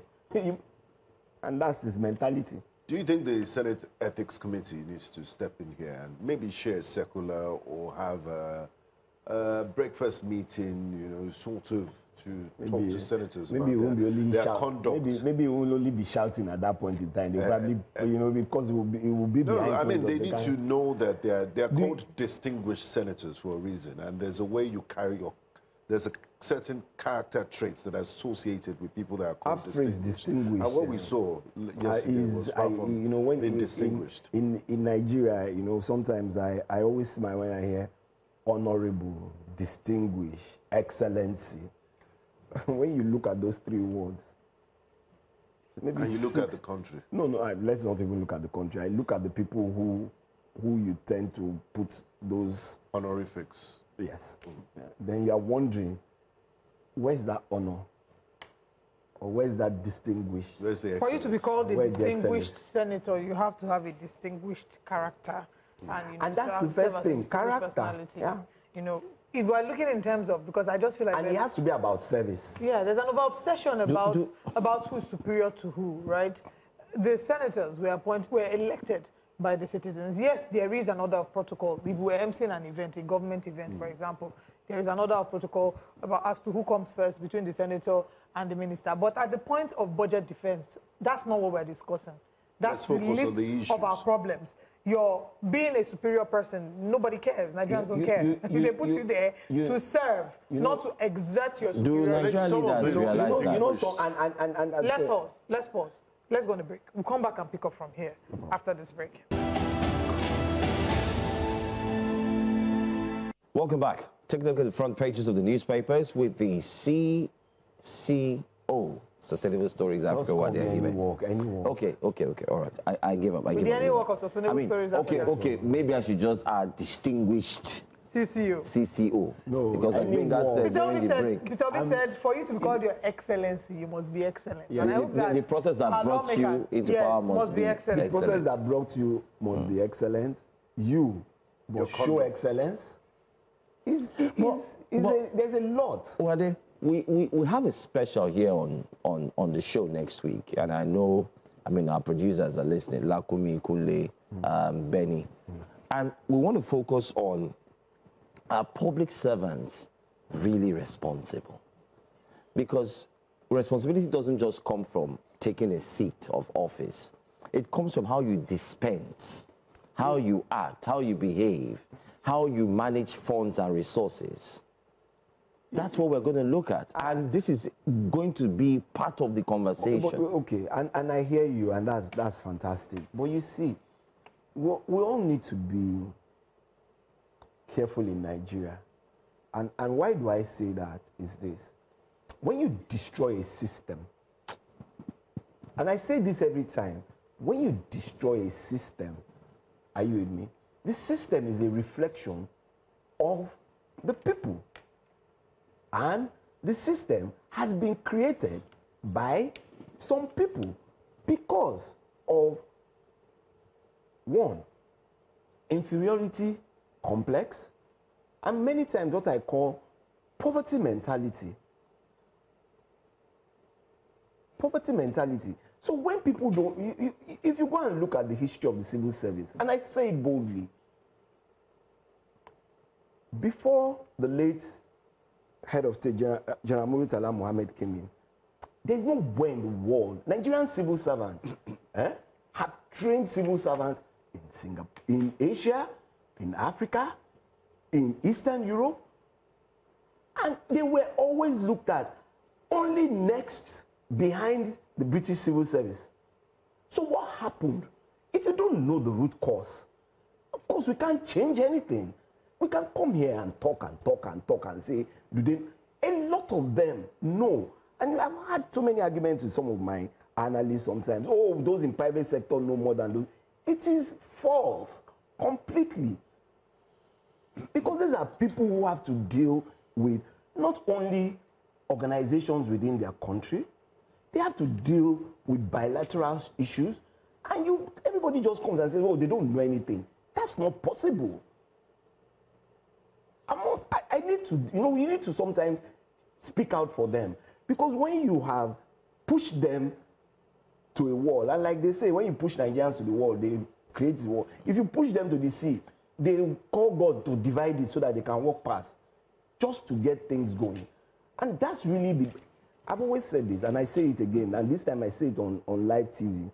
If you want the Nigerian system to move forward, then any president who knows his onions would sit down with the civil servants, are you with me, and apologize to them for what has been done to them over the last 50 years.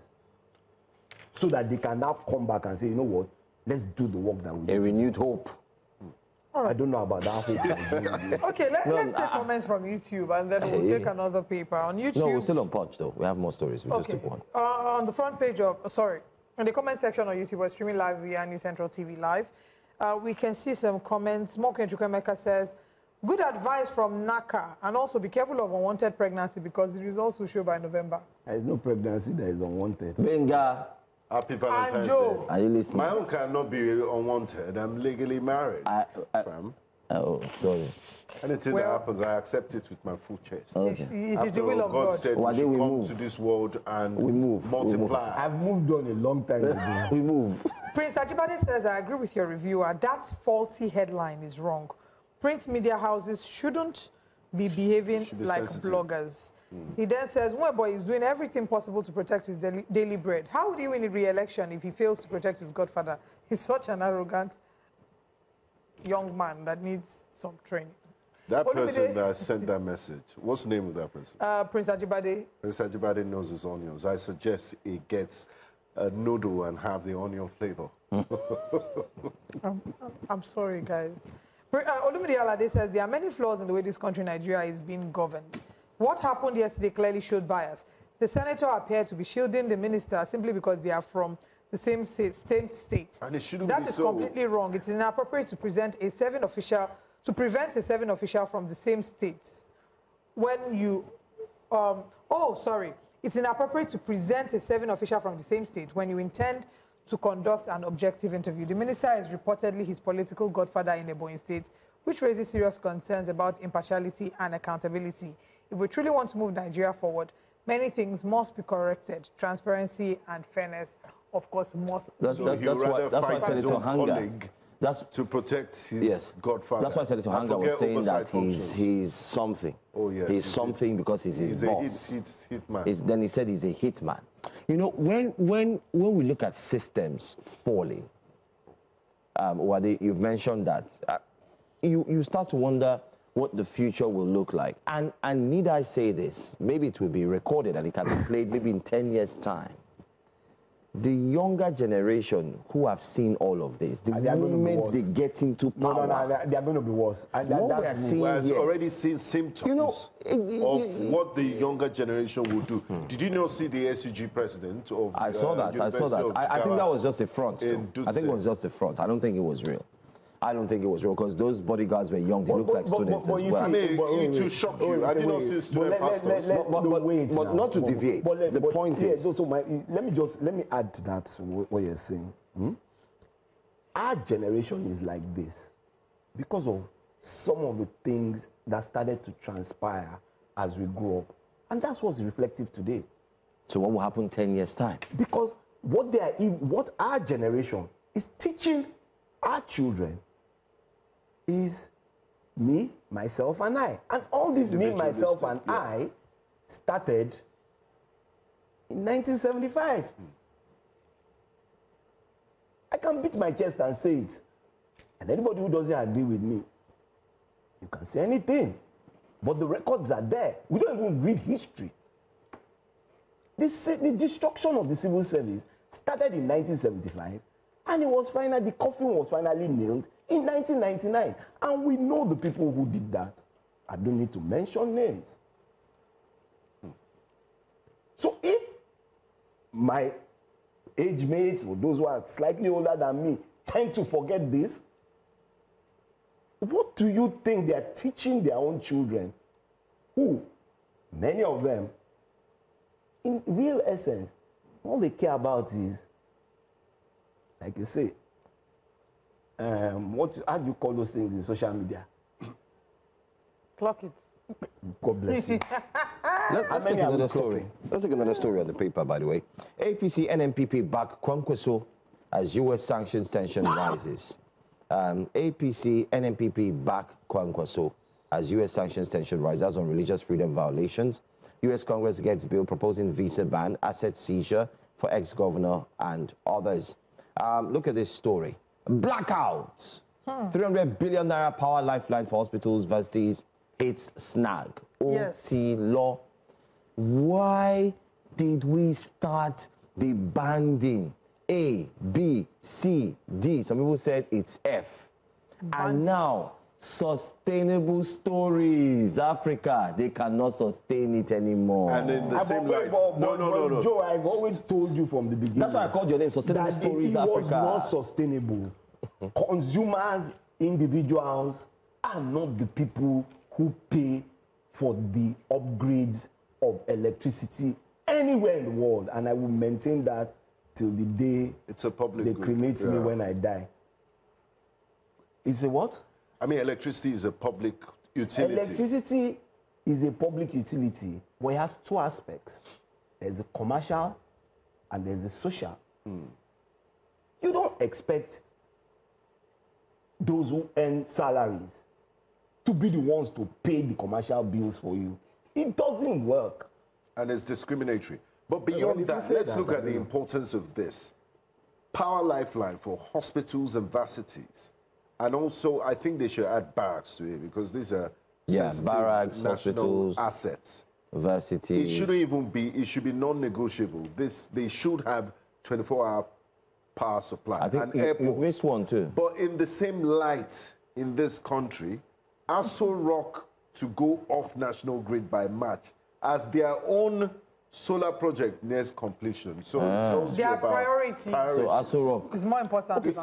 Anointing flows from the top. You know something, and I always say this. I remember, I think it was early last year when one of the electricity distribution companies had an issue with one of the security, a member of the security architecture in Nigeria, and everybody was like, oh, they were reckless. Yes, they went too far.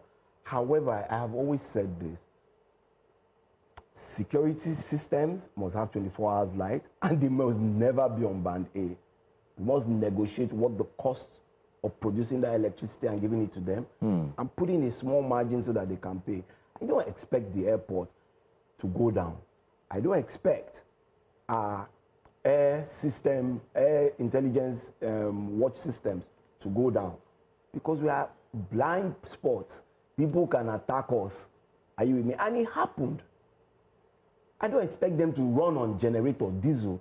You must have 24/7 light. But you can't pay 200 naira per kilowatt hour. They don't make that kind of money, even commercially. And you're putting hospitals, apart from this. And hospitals, government hospitals, fall into this category. What is band A? Industries are the ones who pay to build electricity, electrical infrastructure. Anybody in the electrical business if you are listening to me, you know that I'm speaking the truth to you. What we as individuals do, are you with me, is continue to oil that system, what I call the variable cost effect of maintenance and all. If you don't have refinery on grid, you don't have industries that are working on grid that will pay you that commercial rate, and then you say it is ordinary Benga is on band A. Benga is here, or Benga is out of the house at 5 o'clock in the morning and probably doesn't get home till 6 p.m. So he's out for 12 hours. I mean, my wife knows I come back before 6. Let's not. No. I'm just using an example. She's watching. And tomorrow is Valentine's Day. Don't deprive me of tomorrow is not Valentine's Day. Valentine's Day is on Saturday. You see, you're already going too far. Anyway, like I said, you are away for 12 hours. If you live on your own, it's probably the only thing that is on in the house is the fridge. Yeah, so you come back because you don't know when they will take like that. The soup not spoil. Exactly. Olive soup and parfait. Exactly, perfect. And perfect. And then, in the remaining 12 hours that you're inside the house, you're in the living room watching TV, and then you go into your room. And these days, nobody turns on AC and go and stay in another room. It makes no sense. No. Even the AC self, you don't turn it on overnight. No, you put it on. After like, yes, sir, you will go. It has timer that will go off, and then the fan will continue his work. You dare not. But that's the reality. And then you say they should be paying 200 naira. I know someone who they just moved to Bande and they have a solar system. So during the day, that's what they use. And at night, are you with me? They use Band A electricity for 4 hours. And when it's time to sleep, they switch back to the solar power. And nobody turns on light unnecessarily. So let's get our acts right, you know, and that's it. I've said this so many times, those in the power sector know it. Are you with me? People like Benga, Joe, Oliver, and I are not the ones that will pay for the still on the front page of the Punch newspaper. El-Rufai anticipates arrest as police detain allies. He's been talking tough these days. He had some not so kind words to say about the National Security Advisor, Malam Nuhu Ribadu.